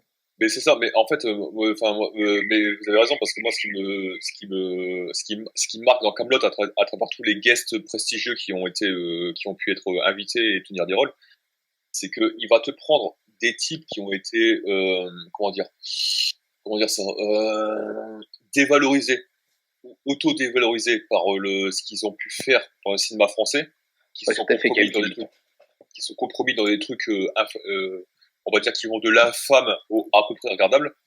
Et d'un coup, par son exigence, par son attachement en fait on va dire à l'excellence comique franco-française qui vient donc on l'a dit, de Funès, etc. et tout, il va réussir à le rendre un peu leur superbe. Et l'exemple de Clavier, c'est effectivement parfaitement représentatif. C'est que le type, il est juste, enfin, je suis désolé, le gars, il est pas. Ou Pierre Mondy, qui était un très bon acteur, je n'ai jamais Pierre Mondy, mais qui a pas eu quand même toujours des super rôles. Et là, bon, bah voilà, il finit. Alors, puis moi, je me souviens d'un épisode qui était génial, c'était, que j'ai trouvé génial. Alors, je me souviens plus du nom, mais c'était avec Anouk Graberg et le type qui joue le roi, l'autre, putain, comment il s'appelle? Je me souviens plus du nom. Roland. Ouais, oui, c'est ça, Roland. Ouais, c'est ça. Roland. Et putain, t'as des passes d'armes, mais t'as des passes d'armes dans leur chaos. Et pourtant, c'est un espace, tu sais, les Dijon, c'est un espace qui est difficile à mettre en scène, hein. Vraiment, on se rend jamais compte au cinéma que les petits espaces, à quel point c'est difficile à mettre en scène pour les rendre dynamiques. Et là, il est dans un truc qui doit faire 1 mètre carré sur 1, et il te rend et à travers ses répliques, à travers son découpage, il te rend le truc, mais putain, absolument, mais jouissif, quoi. Les répliques, elles sont monumentales. Vous êtes une gigantesque tsaralouse, quand ils viendront vous voir, j'espère qu'ils vous passeront en finlandais, j'ai vrai pas le petit doigt. Ah bah, votre petit doigt, c'est le seul truc qui peut se lever chez vous. T'es épuisé. Alors, ça dure 2 minutes, mais t'es déjà épuisé par autant de savoir-faire, quoi. C'est juste génial, quoi. C'est un peu, voilà, c'est un peu justement le côté, on va dire, Arthurien d'Astier, on va dire, de faire en sorte de faire ressortir le meilleur de chacun, entre guillemets. Ah, mais clairement, clairement. Et c'est vraiment un rôle qui lui colle à la peau, quoi. C'est ce que t'attends d'un roi. C'est ce que t'attends d'un roi, c'est de réussir à faire ressortir le meilleur de chacun de ses sujets, de chacun de ses collaborateurs, quoi. Et ça, c'est un truc que lui, artistiquement, il tient à la perfection. Et de toute façon, le rôle, il se c'est un roi de gauche. Ouais, c'est vrai. Ah, tout à fait. Ah ouais, mais je pense que c'est carrément, Astier, c'est carrément un roi de gauche, ouais. Parce que le mec est jamais, et toute la tragédie d'Arthur, c'est d'être un roi de gauche quelque part dans un royaume de droite. C'est-à-dire que les gens attendent de lui d'être une figure autoritaire et compagnie, et lui passe son temps en fait à écouter ce qu'ils veulent pour trouver des compromis, machin truc, etc. Quoi. Bah, on le voit très bien avec l'épisode où il rémunère les esclaves. Le gentil. Oui. Ouais, mais ça. Ça c'est gentil, alors c'est méchant, c'est pas la même chose. C'est notre approche du monde. Il est décalé. Non, mais c'est pas ça, c'est que ça, pour le coup, c'est un truc qui date des années, qui vient des variantes américaines du mythe arthurien, notamment dans les années 50, enfin, notamment les années 60, où en effet, il y a l'image, on développe l'image en pensant notamment à Kennedy d'un roi Arthur jeune, progressiste, qui serait une espèce de moderne avant l'heure. Et là, ça se retrouve complètement chez Astier. Ouais. En effet, il libère des esclaves, il veut pas qu'il y ait des viols, etc. et tout. Voilà, quoi. Il dit non, enfin voilà. Donc, voilà. Donc, c'est pour le coup, c'est encore une fois, c'est aussi que Kaamelott est une œuvre syncrétique. Et en fait, ça va aussi, il y a des références françaises, mais Astier prend aussi des références qui sont des références anglo-saxonnes, complètement, quoi, qui m'appellent complètement à ces variantes, quoi. Donc, française, mais le message est universel, ça oui. Ouais, non, mais même, c'est encore une fois, il y a des allusions très nettes à mon avis, aux variantes anglo-saxonnes du mythe, notamment aux variantes américaines. Et c'est normal parce qu'il peut pas faire sans, parce que c'est à travers le cinéma américain et les bandes dessinées américaines et les œuvres anglo-saxonnes, notamment la fantasy, que le mythe est redevenu populaire en France à partir des années 70. Quoi. Puis c'est revenu très prégnant en plus. Hein. Si je pense moi à Kingsman au cinéma, je sais pas, The Order en jeu PS4, là où les BD Fab ou autres, l'Arthurien il est partout. Et c'est toujours une sorte d'héritage. Et les Américains sont devenus les tenants de l'Arthurien. Ça fait, là pour le coup, ça fait longtemps, ça fait plus d'un siècle en fait que le plus gros producteur, le pays qui produit le plus d'œuvres arthuriennes au monde, ce sont les États-Unis et l'Angleterre. C'est presque inquiétant parce qu'on sait qu'il y a forcément une volonté idéologique derrière de récupérer ça. Enfin, tous ceux qui veulent. Non, c'est pas inquiétant parce qu'en fait il y a plein de variantes différentes aux États-Unis. Du mythe arthurien, c'est pas, voilà, quoi, c'est pas inquiétant. Puis plus par-dessus le marché, maintenant, il y a aussi, ce qui est intéressant, c'est que depuis les années 70, ça existe, en fait, depuis le début. Il y a le premier texte arthurien au Japon existe depuis 1905, si je me souviens bien. Il y a, depuis les années 70, de plus en plus d'œuvres arthuriennes qui sont produites au Japon qui, pour le coup, n'ont rien à voir avec les variantes américaines. Ça, c'est parce que le mythe est en train de se mondialiser, quoi. C'est ce qui est une preuve aussi de sa vigueur. Mais ce qui est intéressant, c'est que sur Kaamelott, pour le coup, Kaamelott, à mon avis, autant les œuvres américaines ou les œuvres japonaises sont vachement peuvent être accueillies dans d'autres pays, hein, parce qu'il y a aussi une volonté de faire des choses en fait à l'export. Autant Kaamelott, et à mon avis, je sais pas si on peut le montrer à un public américain ou un public anglo-saxon ou un public hors France, quoi, ou même un public allemand. Pour l'histoire, avec Dies Irae, son court-métrage, il a d'abord été publicité au Québec. Ça a quand même été le gros succès. Québec, c'est un pays francophone. Bien sûr, ah bon, d'accord. Et c'est un pays. Le Québec est un voilà, c'est un peu voilà. Donc ça pour le coup c'est comme Noël Buck, voilà, va au Québec. Je suis pas sûr que ça puisse marcher chez les Allemands. Bon, cette volonté de toujours contester le pouvoir, ça leur passerait au-dessus. Non, mais par contre, par contre, ce que vous disiez, c'est quand c'est mondialisé, en fait, tu l'as déjà dans Kaamelott, parce que Kaamelott, quelque part, le mec, il transfère des problématiques contemporaines dans un contexte médiéval, quoi, tu vois. Ouais. Oui, mais bien sûr. Et du coup, quelque part, la difficulté d'Arthur aussi, c'est d'assumer sa modernité. C'est d'assumer sa modernité dans un royaume, mais avec des collaborateurs qui ne sont pas du tout. Ouais, complètement. Et je pense que c'est ce qui fait qu'à mon avis, que Kaamelott est une grande série poétique sur la solitude du pouvoir et sur l'exercice du pouvoir. Et si je devais en conclure par une dernière référence à tout ça, c'est que je pense aussi pas mal à ce que peut faire un mec comme Aaron Sorkin, qui est le scénariste de Social Network, qui avait fait la série À la Maison Blanche et d'autres trucs. Juste pour appuyer ton parallèle dans À la Maison Blanche, cette série qui met en scène un président américain progressiste, en fait, tu as des allusions au mythe arthurien dans À la Maison Blanche. Tu vas avoir aussi des allusions au mythe arthurien dans une autre série de Sorkin qui s'appelle j'ai oublié, mais qui est sur les journalistes, en fait, hein, donc The Newsroom. The Newsroom, où tu as aussi des allusions, notamment à la fin de la première saison, au mythe arthurien. Donc là, pour le coup, Sorkin est un auteur qui est fasciné par le mythe arthurien, en fait. Donc, oui, en effet, c'est une série très politique parce que, bon, aux États-Unis, encore une fois, le mythe arthurien est très, très populaire de manière très ancienne et, voilà, il y a des allusions, voilà, pour le coup, que je ne peux que comprendre, que seul le public américain peut comprendre, mais voilà, donc, mais, oui, là, pour le coup, et à mon avis, ça, Astier, il s'en inspire de ça. L'image du roi progressiste, ça vient des États-Unis. Je me permets de vous interrompre parce que on commence à tarder sur le temps un peu. Donc je trouve que c'était une très bonne manière de conclure. Pour le coup, vous avez bien conclu le sujet, si je peux dire. Et ce serait le moment de passer aux questions. Donc là, pour le public, n'hésitez pas, si vous avez des questions, à nous les transmettre justement dans le chat, le petit salon écrit prévu à cet effet. Sinon, ce qu'on peut faire aussi, c'est si vous nous si nous faites un petit signe, on peut vous démute le temps de poser la question si vous souhaitez la formuler vous-même, si vous savez pas comment la formuler par écrit. Voilà, tout à fait. Maintenant, Non, en tout cas, encore un gros merci en tout cas à vous trois. En tout cas, en tout cas, on passe quand même un très bon moment. En tout cas, j'espère que c'est le cas aussi pour vous tous Complètement. également.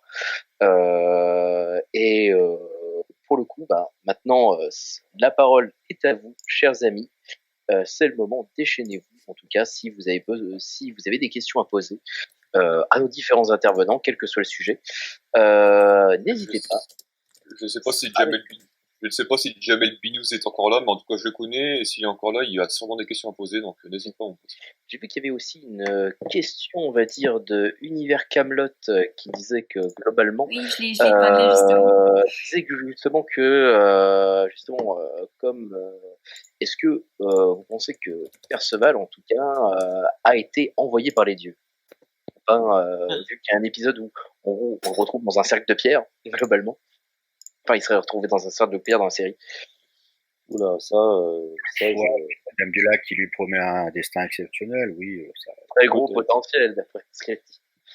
Après, Lancelot aussi était pressenti. On a l'impression qu'ils ont fait un casting et puis ils se gardent des plans B, quoi. Dans les textes médiévaux, il n'y a pas forcément de ça. Chez Astier, il y a un côté mystique, c'est intéressant. Pourquoi pas? Ouais, puis en plus, les dieux, à mon avis, c'est plus une question, c'est des extraterrestres. Il y a un côté un peu SF, en plus, j'ai l'impression, donc, un côté, ça, toi? C'est marrant, ça.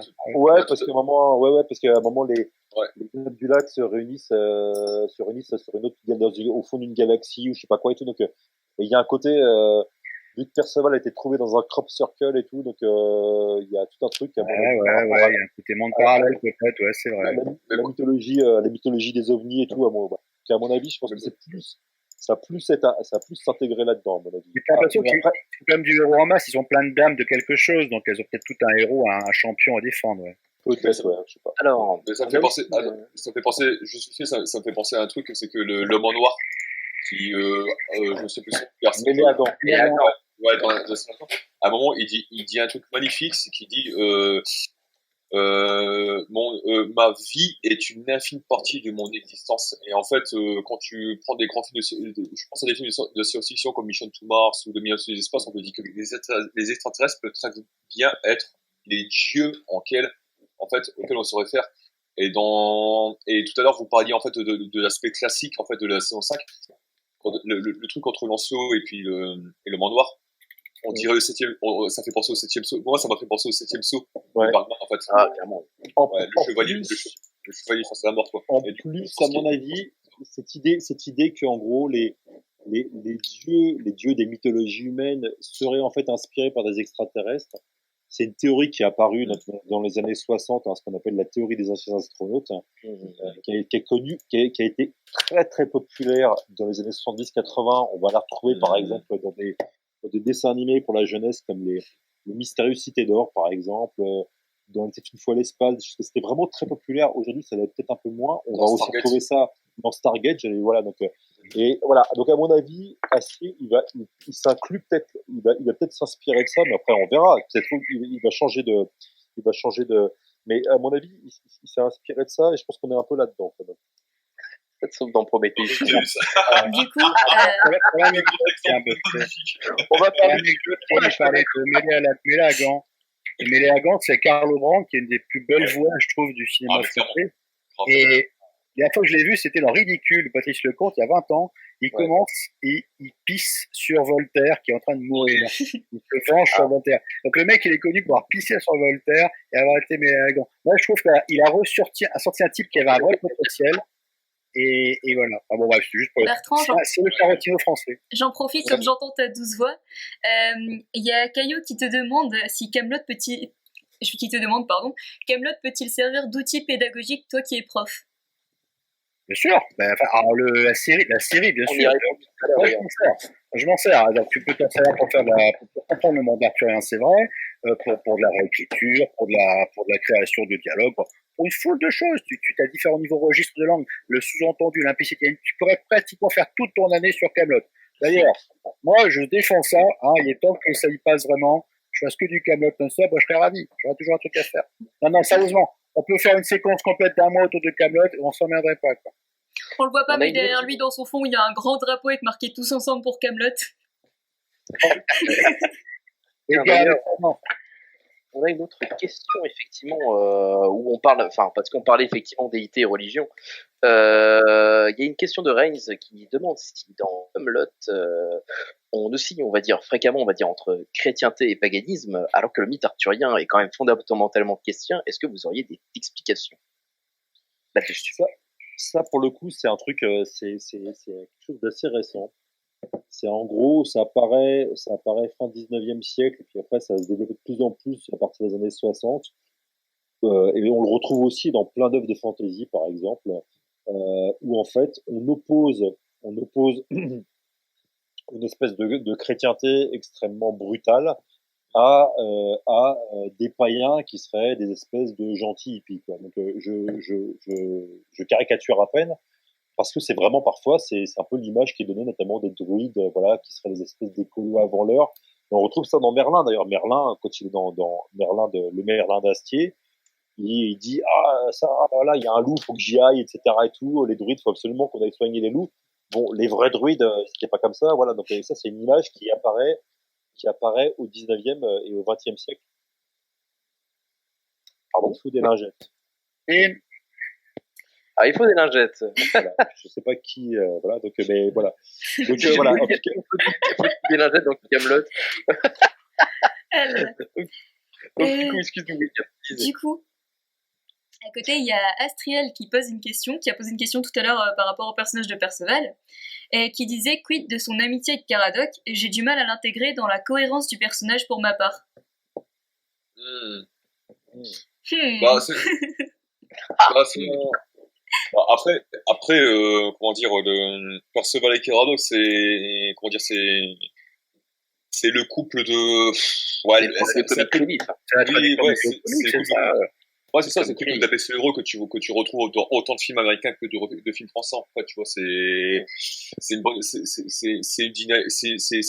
une dynamique comique que tu retrouves super bien, et pour le coup, moi, je trouve ça parfaitement logique par rapport aussi à ces codes-là dans lesquels ils fonctionnent.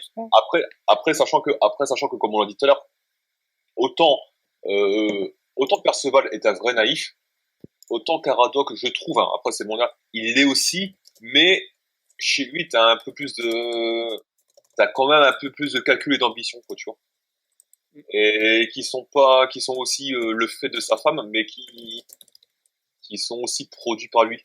Donc, Narrativement, il est puissant, Caradoc. Il fait des trucs de dingue. Il est terre à terre. Il promeut la bouffe. Il est aux antipodes du monde moderne qui te dit bouffe des graines et puis sois sexy. ouais, mais il a un côté chiant. Moi, je trouve qu'il a un côté chiant. Ah, mais c'est-à-dire que autant Perceval, tu lui pardonnes tout, mais tout, dans toutes ces conneries. Autant Caradoc, quand il commence à faire son Sagos Rogar, tu sais, des fois, il fait penser à Cartman dans South Park. Bah, il est marié à la fille la plus canon de la série. C'est hallucinant. Ouais. Il fait rêver, Caradoc. C'est dingue. Ouais, il veut même pas coucher. Il veut même pas coucher avec. Il veut même pas coucher. Ça l'intéresse même pas. Il veut même pas coucher avec, tu vois. C'est ça qui est chiant chez lui. C'est que autant le type, il a toute la... C'est un moteur d'histoire. Il est très, très fort. Ouais, mais c'est ça le problème, c'est que le mec, il a toute la chance du monde, et tout ce qui l'intéresse, c'est de bouffer, bouffer des côtes de veau à 3h du mat, quoi. Ouais. Alors, il y a un côté noble là-dedans, mais il y a un côté aussi, putain, t'as envie de mettre claque, quoi. C'est clair, Cédric, c'est clair. Sur le fait que voilà, il n'y a rien qu'à voir effectivement, quand il récupère la couronne, justement, et qu'il endosse le dos de roi, limite là, je pense, là où on atteint effectivement le côté assez détestable, comme tu disais, Guillaume, justement, du personnage aussi, quelque part. Clairement, ouais. Et autant, tu vois, chez Perceval, tu peux pas trouver de côté détestable. C'est difficile, enfin, c'est même impossible de trouver un côté détestable chez Perceval, tellement chez lui, tu as vraiment, aucun calcul dans sa manière d'être. Il a vraiment un regard d'enfant, mais un enfant au sens il est pur. Il est pur. Comme on le disait tout à l'heure, il est pur. Ouais, tandis que Caradoc, c'est un regard d'enfant, mais plus un regard d'enfant gâté, en fait. Trop gâté.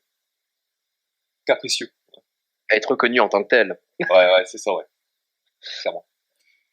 Une autre question, pardon Pierre. Vas-y, je t'en prie, vas-y, je t'en prie. Merci bien, tu es bien aimable. Je sais bien. Alors, une autre question tout à l'heure que j'ai relevée, par contre je sais pas très bien prononcer le pseudo, je vais dire Isonval pour le doute, qui disait mais du coup est-ce qu'on peut voir une dimension philosophique au sein des répliques des différents personnages? Ouais, large. Tout à l'heure, oui, bah oui. Enfin, pour ma part. Il y a des messages d'Astier derrière tout. Oui, complètement. C'est vrai que la série entière est pleine de messages. De chaque réplique, on peut Parfois c'est sortir un ironique, message. parfois c'est très ironique. Je pense qu'Astier est profondément dépressif parfois, donc il rit du monde, il se moque du monde. Non, mais c'est un grand éclat de rire. C'est un grand éclat de rire et il renvoie dans ses cordes plein de conceptions, plein de certitudes, plein de gens. Voilà, il règle ses comptes avec l'humanité. Voilà, ça peut être ça sa philosophie. Ah ouais, clairement. Et je pense que d'ailleurs, à la limite, je dirais même que les répliques les plus philosophiques dans Kaamelott, c'est celles qui n'ont pas l'air de l'être. Et qui n'ont pas l'air d'être sorties de la bouche de personnages qui sont censés donner de la hauteur au débat, quoi. C'est plus celles qui vont passer dans la bouche de Perceval, par exemple. C'est c'est ça qui me fait. Le Machiavel du pauvre. Il y a un petit peu comment gérer de manière cynique. Son beau-père est terrible là-dessus, par exemple. J'aime beaucoup la philosophie des Hauts-Daguerre. Ouais, c'est pas faux, ouais. Mais du coup, t'as ça, je pense que c'est ça qui me aussi chez Astier, c'est que alors, je pense que de toute évidence, c'est un mec qui est extrêmement intelligent, extrêmement talentueux, et en plus d'être talentueux, il est extrêmement polyvalent. Mais, en fait, je crois que traiter cet univers-là avec ces personnages qui sont un peu plus cons les uns que les autres, ou en tout cas une partie, il y regarde pas avec condescendance, tu vois. Ça lui permet de relativiser un petit peu tout son savoir et toutes ses certitudes. On a une autre question de Lefty que je trouve plutôt pas mal aussi, c'est que quel personnage pensez-vous centraux pour le développement et de l'intrigue des films à l'avenir, au-delà de ce qu'on connaît déjà de l'histoire arthurienne?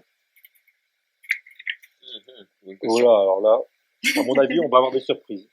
J'ai pas lu, il va intégrer d'autres gens, donc à mon avis, on va avoir des surprises. Beaucoup de nouvelles têtes. Peut-être une apparition de Galad, lol, fait idée. Et moi je crois que...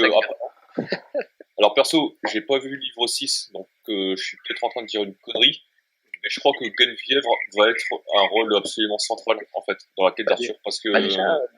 déjà, Guenvièvre, globalement, ça reste central aussi, sur la fin aussi, dans le sens où, globalement, c'est elle qui, au final, montre plus ou moins à Arthur en mode genre, vous voyez, il y a tellement de gens, entre guillemets, qui vous aiment, et vous voyez même pas. Et surtout aussi, quand elle l'amène, on va dire, sur la fin du livre 6, à son ancienne domus, qui est totalement en ruine, et qui n'est plus, on va dire, que le tombeau, on va dire, des souvenirs d'Arthur quand il revient effectivement à Rome. Elle lui montre, celle qui globalement lui montre tout ce qu'il a accompli et tout ce qu'il était avant. Donc oui, elle est plus que centrale. Ouais. Juste comme pour n'importe qui, comme dirait la chanson, il y a trop de gens qui t'aiment et tu ne le vois pas, tout simplement. Mais c'est vrai c'est complètement. On a beaucoup parlé de personnages, mais on a pas assez parlé de Guenièvre, parce que Guenièvre, c'est vraiment le personnage qui est aussi un peu beaucoup bêta, surtout dans les premières saisons. Et en fait, moi, ce que j'aime beaucoup, en fait, encore une fois, c'est un truc de comédie romantique, c'est que c'est des personnages qui finissent par détester, qui finissent par s'apprivoiser au fur et à mesure, et les préjugés que l'un a sur l'autre. C'est pas Carrière contre Sally, quand même, hein. Je pense que le personnage de Guenièvre, on n'a surtout pas eu le temps de l'aborder. Parce que on a beaucoup. Le premier casting pour Guenièvre, c'était sa suivante. Dans les premiers épisodes, c'est sa suivante qui fait Guenièvre. C'est vrai, oui. C'est vrai. Elle a été recastée. Sachant que c'était Dame M'évanouie, je crois, qui était normalement.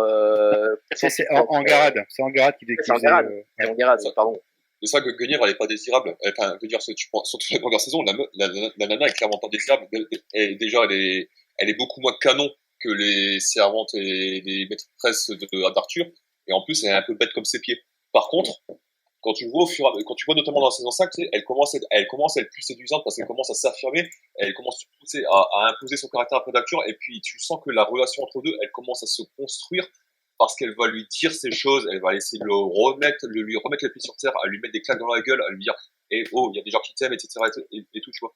Et du coup, je pense que leur romance en construction, alors c'est une pure hypothèse, je suis en train de dire de la merde, mais je pense que le romance en construction, en fait, va être au cœur. C'est une bonne question aussi, ça. C'est aussi une bonne question. Je me risquerais pas à l'écrire comme ça, le bouquin, mais ouais, vas-y, on verra, on tire les paris. D'ailleurs, elle meurt dans la saison que t'as pas vue. Hein. Je me permets rapidement de vous interrompre parce qu'il y avait justement Cyril qui posait une question et qui voulait la poser à voix haute. Donc je vais le démute et il va vous poser sa question. Cyril, si tu nous entends, si tu es toujours là. hop, logiquement... Attends, parce que c'est le problème du live. Normalement, c'est bon, tu es démute, Cyril. Arthos, si tu m'entends. Entre ici, Arthos. Arthos, si tu m'entends, frappe 3 Et ton fois. cortège. Je sais pas s'il On est est pas là au ou s'il théâtre peut juste social. pas parler. Moi, c'est juste, il je peux en est pas profiter démute. pour. Il est pas démute, je le vois. Bah, justement, j'essaie de le démute, mais je n'arrive pas. Je vais faire ça directement dans les rôles. Voilà, on va faire ça à la dure. J'arrive du coup. C'est bon, tu... Et Sans voilà. transition. Ah, mais ça te fait chier, tu le dis. Hein. C'est pas trop en Oui, scène. C'est du pas coup, trop en oui, scène. du coup, je parle aussi parce que j'ai un Théâtre de problème boulevard sur mon ici. ordinateur. Carrément. Claque la porte. En fait, très souvent, le mythe arthurien, c'est un outil politique. Et justement, la question, est-ce que d'après vous, Astier a voulu dénoncer certaines choses dans notre société par le biais de cette série? Est-ce qu'il l'a employé justement comme un outil d'une certaine Moi, je pense. Merci. Si je peux, juste par rapport, c'est intéressant parce que par rapport à ça, quand on revient à l'histoire de Guenièvre, en fait, parce que je dis ça avec l'histoire de Guenièvre, et j'ai lu quelqu'un disait que dans les commentaires que c'était le plus gros moteur de progression d'Arthur. À mon avis, c'est pas entièrement faux parce qu'il y a un truc sur lequel, pour le coup, la série d'Astier est à contre-pied, en fait, notamment de l'évolution générale de beaucoup d'adaptations arthuriennes qui se féminisent de plus en plus. Hein. Ça vient, c'est pas une surprise des États-Unis, mais vraiment, pour le coup, il y a de plus en plus d'œuvres où, en fait, c'est des personnages féminins qui sont mis en avant, qui tirent l'épée du rocher et tout. Là, pour le coup, dans les premières saisons de Kaamelott, on est dans la comédie de boulevard à la française où les rôles genrés sont quand même très voilà, c'est très genré, voilà, c'est très séparé, quoi, très nettement, quoi. Donc, et en effet, il y a la femme, comment Guenièvre est enfin, vous me passerez le mot, mais c'est l'image qui est donnée, en fait, hein, c'est la cruche, quoi, en fait, voilà. Donc, ce qui est intéressant, c'est que de plus en plus, en effet, ça devient pas ça, en fait, c'est comme Perceval, c'est quelqu'un qui comprend beaucoup de choses, en fait, hein, et qui a un sens moral que n'a pas Arthur, notamment quand il se met avec Mévanoui, où elle dit, mais vous trahissez votre meilleur ami, là, en fait, hein, donc, et en plus, dans le livre 5, il y a Arthur, par exemple, quand il va à la recherche de son enfant, en fait, hein, donc, il se rend compte, par exemple, qu'il va donc il essaie de retrouver la jeune femme qui est jouée par Emma Decaune, si je me souviens bien, avec qui il a couché et à qui qui était enceinte d'un de ses enfants. Et Non, c'est pas de quoi, mais t'as raison, c'est une autre. ouais, enfin bon, voilà. Et en fait, il y a la sœur de ce personnage-là qui dit, ah mais cet enfant-là, elle l'a peut-être perdu, en fait, parce que vous savez, on perd souvent nos enfants, quoi, en fait. Hein, donc, et donc Arthur, dans cette saison 5, et puis après, ça va se voir encore plus dans la saison 6, même si c'est une préquelle, en fait, il découvre la violence, en fait, hein, de la vie des femmes à l'époque, en fait, hein, où voilà, donc la violence sur les corps et tout, puis en plus la violence aussi, enfin la violence des conditions de vie des gens les plus pauvres, quoi, en fait. Hein, donc, et ça, c'est intéressant parce que, à mon avis,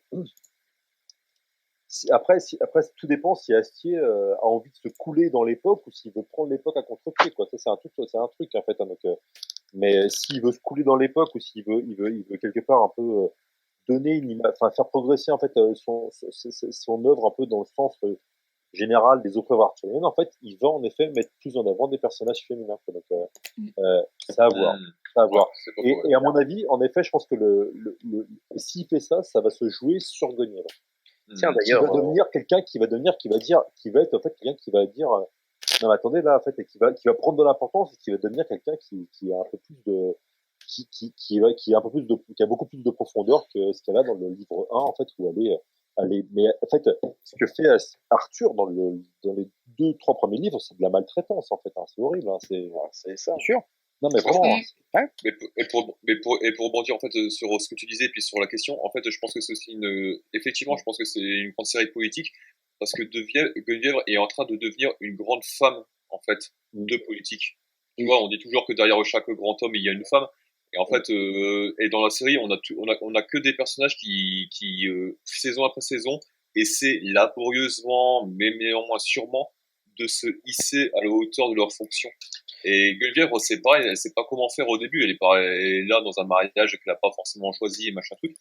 Et au fur et à mesure, tu vas sans prendre de l'importance à mesure qu'elle commence à comprendre Arthur. Ouais, qu'elle enfin, commence c'est à un peu comprendre lent. ses Elle a enfants. parfois des fulgurances, mais c'est pas m'évanouie qui, elle, est un vrai animal politique. Ouais, non, ouais, mais c'est un animal politique, mais Mevanoui, c'est un animal politique cynique qui fait ça pour s'entrer. Bah, elle est comme Arthur, hein. Moi, je la trouve super. Non, Mais je- non, elle est pas comme Arthur.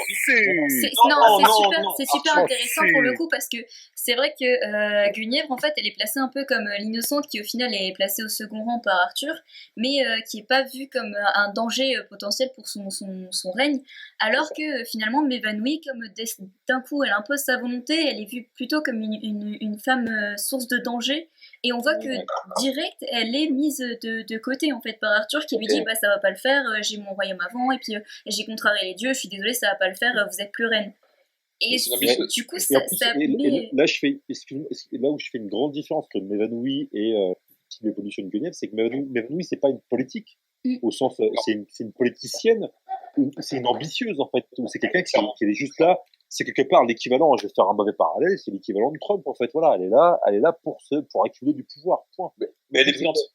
Et voilà. Et en fait, alors qu'en fait, là, pour le coup, c'est pas de la politique, c'est de l'ambition, en fait, voilà. Alors que la politique, justement, au sens noble du terme, c'est, voilà, il y a, voilà, la société est confrontée à des problèmes, comment on fait, en fait, voilà. Donc, et là, pour le coup, Guenièvre, quand elle dit à Arthur, quand elle aide Arthur à trouver un enfant, à trouver son fils, elle l'aide, c'est à la fois parce qu'elle sent bien qu'elle a de l'affection pour lui, parce qu'elle sent bien que il est paumé, en fait, en fin de compte. Merci Kajubi. Les protons viennent de partir, effectivement. C'est fini. La team Trump est en PLS, on est encore en train de recompter les voix. D'accord, ok. Mais c'est intéressant parce que pour le coup, enfin, Guenièvre, quand elle aide Arthur, donc dans le livre 5, c'est parce qu'elle a une affection pour lui, et une affection qui est réelle, qui est sincère, qui est pas feinte, et ça c'est et aussi parce qu'elle se rend compte que si Arthur ne trouve pas d'enfant, c'est que le royaume va dans le mur. Mais quand la quête d'enfant d'Arthur, je pense que c'est aussi autre chose, c'est-à-dire que quand tu abandonnes en fait l'idée de ce que les Américains appellent legacy, en fait, tu sais, la légende, la descendance, etc. et tout, tu te recroquevilles un petit peu sur ta vie privée, sur tout ce que toi tu vas laisser, toi l'homme, et non pas la légende en fait. Quand tu vois quand l'homme laisse tomber son légende, qu'est-ce que tu fais? Bah tu cherches tes descendants à toi en fait. Et Guenièvre en fait, elle comprend cette dimension d'Arthur. Alors que tout à l'heure tu comparais Trump à Menavi. Oh putain, j'arrive jamais. M'évanouie, pardon, excusez-moi. Moi, je la comparerais pas à Trump, je la comparerais plutôt à Macron, en fait. C'est-à-dire que c'est quelqu'un qui est extrêmement brillant. Attention, c'est en train de glisser. Pour moi, Mévanoui, c'est Macron, c'est-à-dire que c'est quelqu'un qui est brillant, c'est quelqu'un qui comprend complètement et presque trop bien les arcanes du pouvoir et la manière dont fonctionne la politique. Mais c'est une arriviste qui va venir, qui va se poser là, pour, grosso modo, gouverner pour ses propres ambitions, imposer ses idées en dépit de la réalité, et ce, au mépris de toute dimension humaine. Tandis que Guenièvre, elle comprend la dimension humaine avant de comprendre la nécessité politique. C'est pourquoi. Moi, je veux bien vous entendre dire que Guenièvre, c'est une sainte et tout ça, mais sérieux, elle a eu aucun problème, elle a jamais été confrontée à la vraie vie. Donc, ok, elle est gentille, mais elle baigne dans l'innocence inutile. Oui, elle est mariée avec un mec qui la respecte pas, elle est intelligente, elle est sous-employée, c'est une femme réduite à sa maternité. Moi, je l'aime beaucoup, mais en plus, c'est pas sans alcool, mais en tout cas, elle est quand même. Guenièvre, elle avait toutes les possibilités pour devenir quelqu'un de bien. Alors, elle peut bien, au bout de 5 saisons, commencer à se remuer les miches, mais. Alors, je ne sais pas s'il est toujours là, de Dream Alpha 304, parce qu'on parlait de pouvoir, tout ça, etc. Et je trouve que ça peut faire une très très très très très belle transition sur effectivement. Alors, il faut que je retrouve la question parce qu'il y a tellement de choses qui ont été. Je l'ai là si tu veux. Ah, tu l'as là? Bah, du coup, oui. Ah, oui, c'est bon, je l'ai retrouvé. Ah. Alors, en tout cas, il y a Dream Alpha qui demande effectivement sur la théorie, effectivement, de la couronne, on parle pouvoir, tout ça, effectivement, du livre 5, qui s'avère être d'être un plat alors, du coup, qui s'avère être un plat au final, être un plat au final serait le Graal. Quel est votre avis là-dessus? Bah, c'est dans Chrétien 3, c'est un plat. C'est aussi simple que ça. Le Graal, au moins en ancien français, ça désigne un plat à viande. Ça peut désigner, avec un G minuscule. Il y a que les gars, un siècle après, qui ont fait la quête du Saint Graal. Après, on a plus d'interprétation. Au départ, c'est un plat pour la bouffe, ouais. Et Perceval aurait dû poser la question, pour qui fait-on le service du Graal? Avec la lance qui saigne. Par 3 fois, le plat lui passait sous le nez. Par 3 fois, il a fermé sa gueule parce qu'il disait non, on m'a dit que je parlais trop. Il aurait pu soigner le roi Ménier, tout ça. Enfin, la malédiction a pu être levée. Voilà. J'ai fait un peu vite, mais c'est un plat à viande, ouais. Comprendre Chrétien 3 en 30 secondes. Entre autres, hein. Après, voilà. Au départ, c'est ça. Moi, c'est ce qu'on m'a appris à la fac. Hein. Ça y est, ils sont partis sur les références au Graal. Voilà. Le fameux vocal en choix. Le fameux vocal en choix. De toute façon, il fallait bien. Ah, bah oui, forcément. Ah bah, fallait. Il fallait un récipient, quoi. Les mecs, ils étaient pas cons, ils l'auraient fait. Pourquoi les chevaliers sont pas là, sont pas dignes? Parce qu'on est impur, on est humain. Lui-même, il est impur, il est un mauvais fils. Quand tu vois son père adoptif, il le revoit, il se rend compte qu'il était, enfin, joué par Guy Bedos, il se rend compte qu'il a été mauvais. Il a été mauvais surtout. Est-ce que lui-même pourra accéder au Graal? Rien que cette question-là mérite d'être posée. Moi, je suis pas sûr qu'il trouve le Graal avant la trilogie, hein. Non, parce que le truc, c'est que, le truc, c'est qu'à mon avis, déjà, il y a le gros problème du Graal, c'est que, sincèrement, on sait pas ce que c'est, on le saura jamais, parce que déjà, celui qui a écrit pour la première fois le terme Graal, Chrétien 3, dans le conte du Graal, ne finit pas, en fait, son œuvre. Donc on sait pas ce que c'est. Voilà, il définit pas ce que c'est. Ou il y a des gens des spécialistes qui se sont écharpés pendant des décennies pour savoir, pour connaître l'étymologie. L'étymologie qui serait la plus sûre, certaine, ça serait en effet une espèce de récipient. Il y a de la bidoche dessus, mais ouais. Voilà. Donc, quoi qu'il en soit, le truc, c'est que, et puis, dès le XIIIe siècle, il y a plein de versions différentes sur ce que c'est, il y a plein d'explications différentes sur ce que c'est qu'un Graal. Donc déjà, c'est, voilà. Et puis après, plus on avance dans les siècles, plus il y a d'explications possibles. Donc le truc, c'est qu'à mon avis, le Graal d'Astier, c'est ce qu'on disait au début, c'est raconter une histoire. C'est trouver le truc qui va faire que l'histoire qu'on raconte, en fait, elle va être, et c'est quelque part, c'est une mise en abîme d'Astier lui-même, en fait, c'est de son travail. C'est en gros, voilà. Comment je vais faire pour créer une histoire qui va être digne, en fait, d'être écoutée et transmise. Voilà. Et c'est pour ça aussi qu'il y a l'histoire de l'enfant, hein. C'est qu'à mon avis, ça, en fait, et là, pour le coup, en plus, l'histoire de l'enfant, c'est une allusion à un autre truc du mythe arthurien qui est le roi pêcheur, donc le roi pêcheur qui est blessé, et en fait qui est blessé dans certaines versions aux jambes, ce qui serait en fait une forme en fait d'impuissance. Hein. Et donc il y a cette idée-là aussi. Hein, je reprends ainsi, donc c'est assez complexe, mais quelque part au cœur de son propos, c'est la transmission. Parce que je vais le laisser une fois que je serai sous terre, quoi, en fait, voilà.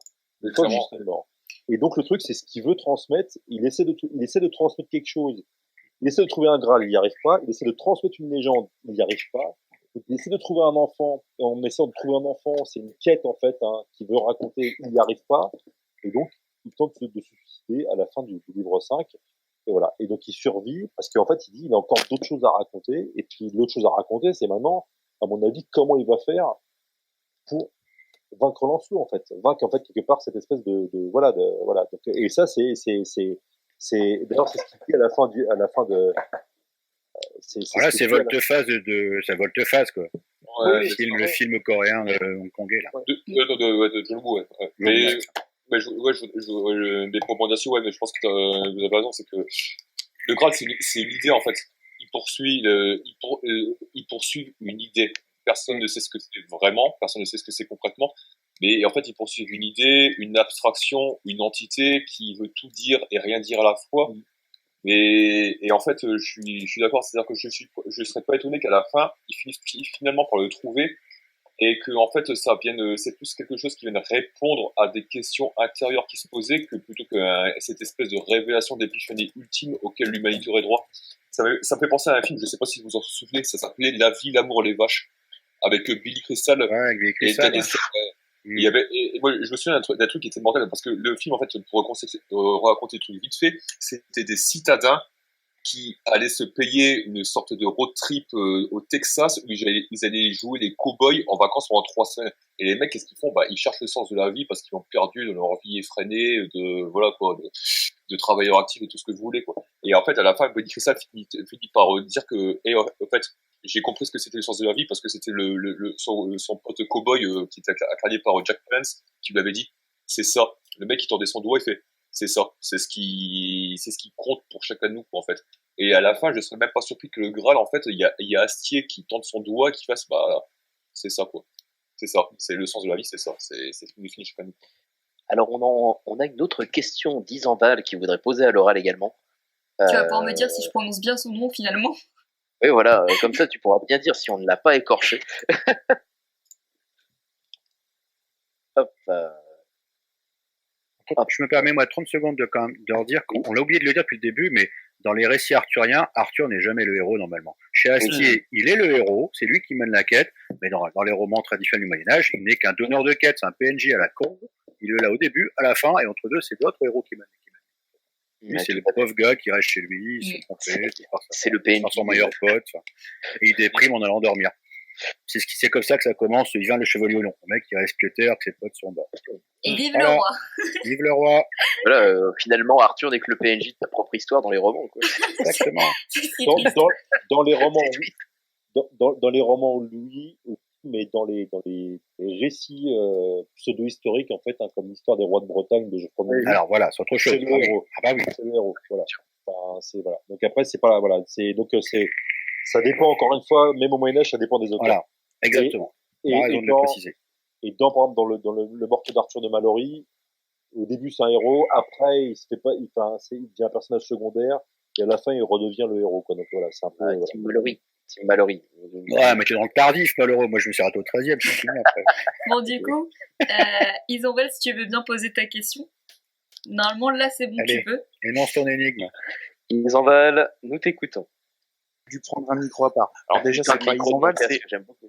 Alors déjà, tu devrais le savoir, Pierre, je te l'ai dit tout à l'heure, c'est pas Isanval, c'est Eisenval. On le prononce à la celtique. Excuse-nous, nous, personnellement, voilà, moi je tiens effectivement à être un présentateur français, si tu veux. Nous, on incarne la France. Et pourquoi tu me vous vois? On se voit que... Et pourquoi tu me vous vois? Tu sais qui je suis? Mais oui, mon grand. Donc du coup, je t'en prie, pose ta question, en tout cas, à nos intervenants, tu as la parole.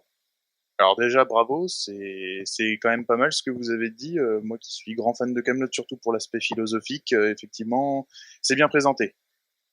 Super, merci beaucoup. Merci. Et par exemple, je voulais savoir, parce que c'est quand même une phrase qui était récurrente, surtout depuis que Alexis de Link the Sun en a parlé dans sa vidéo sur les répliques, la scène finale de la dernière table ronde où on voit justement Caradoc rappeler à tous ces chevaliers qui sont cons et la fameuse tirade du roi insistant sur le fait qu'il est raté mais qu'il a essayé.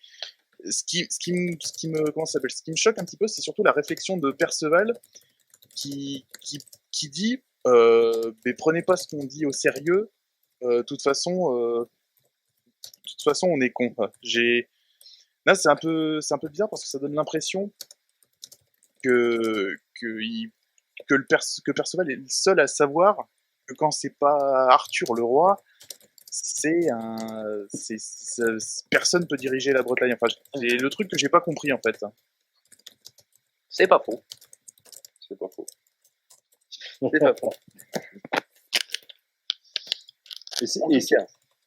Il a conscience qu'il a perdu son mentor. Pour moi, Perceval, c'est très bien qu'il a besoin d'Arthur. Sans Arthur, la vie vaut pas la peine d'être vécue, mais il se suicidera pas. Le japonais suicidera, l'européen non, mais il sait très bien que c'est la vacuité, c'est vain. Il a la philosophie de la vacuité. Voilà. Ça répond à ta question sur Perceval. Oui, enfin, ça effectivement, reconnaissez que ça reste quelque chose de très vague, et surtout, il reste sur le fait de ne plus être roi. Enfin voilà, C'était juste quelque chose qui me tournait un petit peu. Sinon, j'ai posé une question un peu plus haut, Attends, mais bon, je vais pas insister là-dessus. Excuse-moi, C'est quoi excuse-moi, On n'avait pas vu justement ta question plus haut. Du coup, je crois qu'on en a vu, on l'a zappé. excuse-moi, mais juste attends, pour revenir à ta première question, est-ce que ta question c'est par rapport à Arthur, c'est ça en fait, c'est pourquoi il refuse de redevenir roi? Non, c'est par rapport à la réaction de Perceval. Pourquoi est-ce qu'il dit comme ça d'un coup qu'en fait, nous prenez pas au sérieux, c'est que du cinéma ce qu'on fait. Enfin, un truc comme ça. Donc, il n'est pas reconnu en tant que tel, en fait. Mais parce que il est, Clairvoyant. il voit qu'Arthur il est mal quoi, donc il veut lui dire non mais sire vous embêtez, et puis et euh, et, euh, et voilà quoi, c'est tout. Je pense que De toute un façon, acte, C'est le théâtre de Beckett, là, par contre, sérieusement. Là, il n'y a plus Clairement, de Godot n'arrivera pas, c'est Godot, c'est Arthur pour lui. Pour Perceval, c'est son Ouais. point de mire. Donc, le monde n'a plus de sens. mais globalement, de toute façon, voilà, même, enfin, pour répondre aussi à une autre question là-dessus, c'est que globalement, oui, même Arthur sait que globalement, malgré, on va dire, toutes les bourdes qu'il fait, Perceval, ça reste quand même celui sur qui il peut compter. C'est quasi presque son seul ami en vrai. C'est quasi C'est ce presque qu'on disait. son seul ami. Puis Et c'est ce qu'on disait depuis tout à l'heure. Clairement, et puis c'est ce qu'on a également dit, c'est-à-dire que Perceval est c'est que l'idiotie de Perceval masque sa clairvoyance. C'est-à-dire que à chaque fois qu'il peut dire bon, on va dire que c'est le genre de type qui 90% quand il dit une connerie, il dit une vraie connerie, mais les 10% derrière, il faut regarder derrière la connerie apparente de ce qu'il peut dire, quoi. Et je pense que je pense que Perceval, c'est un messager, en fait. C'est un messager, c'est quelqu'un qui transmet des réponses que on ne peut pas forcément distinguer, en fait. Parce que, en l'occurrence, le messager est imparfait, de toute évidence. Mais aussi, je pense que nous, même spectateurs, sommes imparfaits, en fait. Et ça nous remet aussi un peu en position d'humilité par rapport à un personnage dont on serait tenté de moquer, ou de prendre avec condescendance. Tout à fait. Et puis sur le fait aussi que globalement, voilà, même sur certains épisodes, globalement, même si Perceval se fait toujours, on va dire, traiter de tanche aussi, il y a toujours, on va dire, ce côté effectivement d'Arthur de vouloir effectivement le redresser vers le haut, quoi qu'il arrive, même, on va dire, s'il l'aura bro à chaque fois. Il y a toujours ce côté-là aussi. Ouais, je pense c'est comme quand t'as vu le personnage de Valérie Begui, enfin, je crois que c'était elle, hein, qui lui disait que Perceval aurait une grande destinée. Oui. Je pense que c'est un truc que Arthur sent. En fait, il sent chez Perceval et d'une manière qu'il ne peut pas, avec toute son intelligence, avec toute sa culture et avec toute sa perspicacité, il peut pas mettre de mots dessus, mais il le sent, quoi. Du coup, Est-ce que vous pensez qu'on peut être con, avoir une belle vie, avec le coup de quand Excalibur brille plus dans la main de Perceval? Il a confiance qu'il a une plus belle destinée que lui. Ouais, clairement. Oui. Clairement. Après, est-ce qu'on peut être con en ayant une belle vie? Moi, je pense que le plus bel exemple, c'est Caradoc. Après, le problème de Caradoc, c'est que c'est Perceval, mais avec de mauvaises arrière-pensées. Hein. Ouais, Parce que, comme C'est ce qu'on disait tout à l'heure, oui. C'est ce qu'on disait tout à l'heure. Puisque d'ailleurs, comme je l'avais entendu d'ailleurs dans une des vidéos de Link the Sun, contrairement à Perceval, le respect de Caradoc n'est que de surface. Hein. Ouais. Tout à fait. Bah, de toute façon, c'est ce qu'on disait tout à l'heure, c'est que globalement, là où, enfin, c'est ce que disait les intervenants tout à l'heure, c'est que globalement Perceval reste quand même assez pur dans ses intentions, tandis qu'effectivement, bah, comme disait Guillaume, Caradoc, ça reste effectivement l'enfant gâté de la famille, quoi. C'est Oui, il est surtout capable de passer de je respecte mon roi à je m'excuse, mais les mecs qui se tournent les pouces, ça me tape plus sur le système. Hein. Ouais, non, clairement. Mais clairement, pour moi, vraiment, Caradoc, il me fait penser, en toute proportion gardée, hein, à Cartman dans South Park. C'est un enfant. Non, mais vraiment. Ah, quand même. Ouais, non, mais tu prends Cartman dans South Park. À chaque, le mec, il en branle pas une, il fait chier son monde, ils sont tous sa mère, pour rien du tout. Par contre, dès qu'il y a l'occasion d'avoir un peu de pouvoir, il s'en sert. Il s'en sert pour accuser les autres de ce que lui fait, en fait. Et bon, attention, c'est pas les mêmes caractérisations, c'est pas les mêmes personnages, je dis pas quoi. Mais il y a ce trait commun. Mais il y a du fond, je suis d'accord. Il y a du fond. En plus, et en plus, accessoirement, il bouffe comme des porcs. Donc ça. Un mec qui dort avec un jambon sous son matelas, moi je trouve ça plutôt sympa. Il a un cette grossophobie avant la fin de ce live, je suis désolé. Oui, et puis reconnaissez quand même que Caradoc, le problème c'est qu'il est attiré que par les destinées qui concernent la bouffe. Enfin, on lui dit le Graal c'est une corde d'abondance, là il décide de lever son cul. Hein. C'est clairement, tout à fait. Bon, en tout cas voilà, je pense que c'est vrai que en tout cas, je pense qu'effectivement, ce live va tourner un peu à sa fin. En tout cas, Au bout de 2h08 finalement. au bout de 2h08, en tout cas, un grand merci en tout cas à vous tous de l'avoir suivi. J'espère en tout cas que ça vous aura plu, surtout. J'espère que en tout cas vous avez passé une bonne soirée en notre compagnie. Encore un grand merci en tout cas à nos intervenants, en tout cas. Grand merci en tout cas, grand merci à Justine effectivement de Galilée, on rappelle, qui est une association tournée vers l'imaginaire qui m'a assisté pendant tout ce live. Tant promotion. C'était en promotion. Voilà, on va rappeler un petit peu tout ça. Voilà, globalement, voilà, n'hésitez pas en tout cas à faire un petit tour à ce qu'ils font. Ils font énormément d'activités, que ce soit aussi bien, on va dire, sur la littérature, que ce soit effectivement sur le jeu de rôle aussi. On a à peu près ça, on a ça en commun également. Ça a été un régal. Encore merci à toi Bertrand, en tout cas, on rappelle. C'était un vrai plaisir. En tout cas, globalement, voilà, c'était vraiment super de t'avoir, on va dire, avec nous. N'hésitez pas en tout cas. Ah oui, nous aussi, globalement, on était très contents que tu sois avec nous.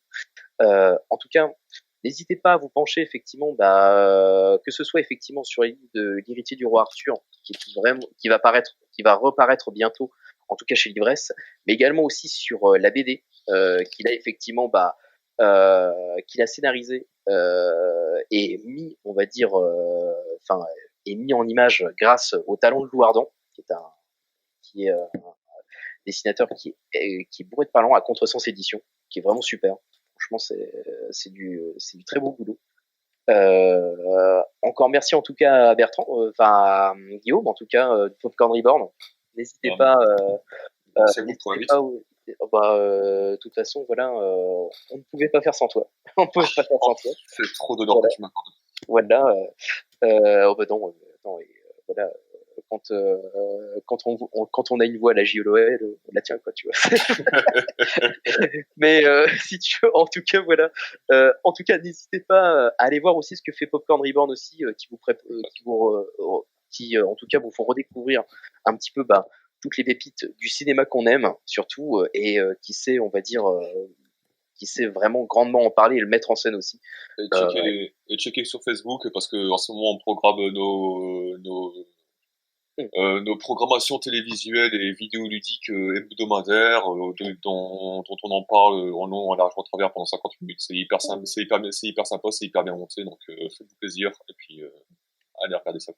Ah, tout à fait. Et encore un grand merci à William, en tout cas, d'être venu, en tout cas, lui aussi. N'hésitez pas aussi à vous plonger, on va dire, dans ses écrits, parce que franchement, il y a vraiment, on va dire, ce côté, on va dire, à faire partager, on va dire, des sujets, on va dire, qui sont ultra pointus, mais toujours avec une énorme simplicité, une énorme fluidité aussi. On en apprend effectivement énormément, que ce soit C'est 20 €, c'est ça, Pierre? C'est ça? à peu près, ouais. Ça va te coûter cher, ça, William. Ouais, je sais. Putain, c'est 20 € à chaque fois que tu proposes son nom, quoi, tu vois. Par contre, on est d'accord que du coup j'ai le droit à une part parce que c'est comme moi qui enregistre, quoi. Je veux dire, bon. C'est vrai. Mais vous vous arrangez entre vous. Au passage, dans les douves, j'ai mis les liens vers le roi Arthur, un mythe contemporain, et vers Kaamelott, un livre d'histoire dont tu as parlé. Ouais, t'as bien fait. Voilà. D'ailleurs, faut pas oublier que tu écris aussi pour Le Point et pour Fréquence Médiévale aussi. Plus pour Fréquence Médiévale, ça n'existe plus. Mais bon, j'écris pour Le Point Pop et j'écris pour Retro News, qui est un site de la BNF aussi. Voilà, donc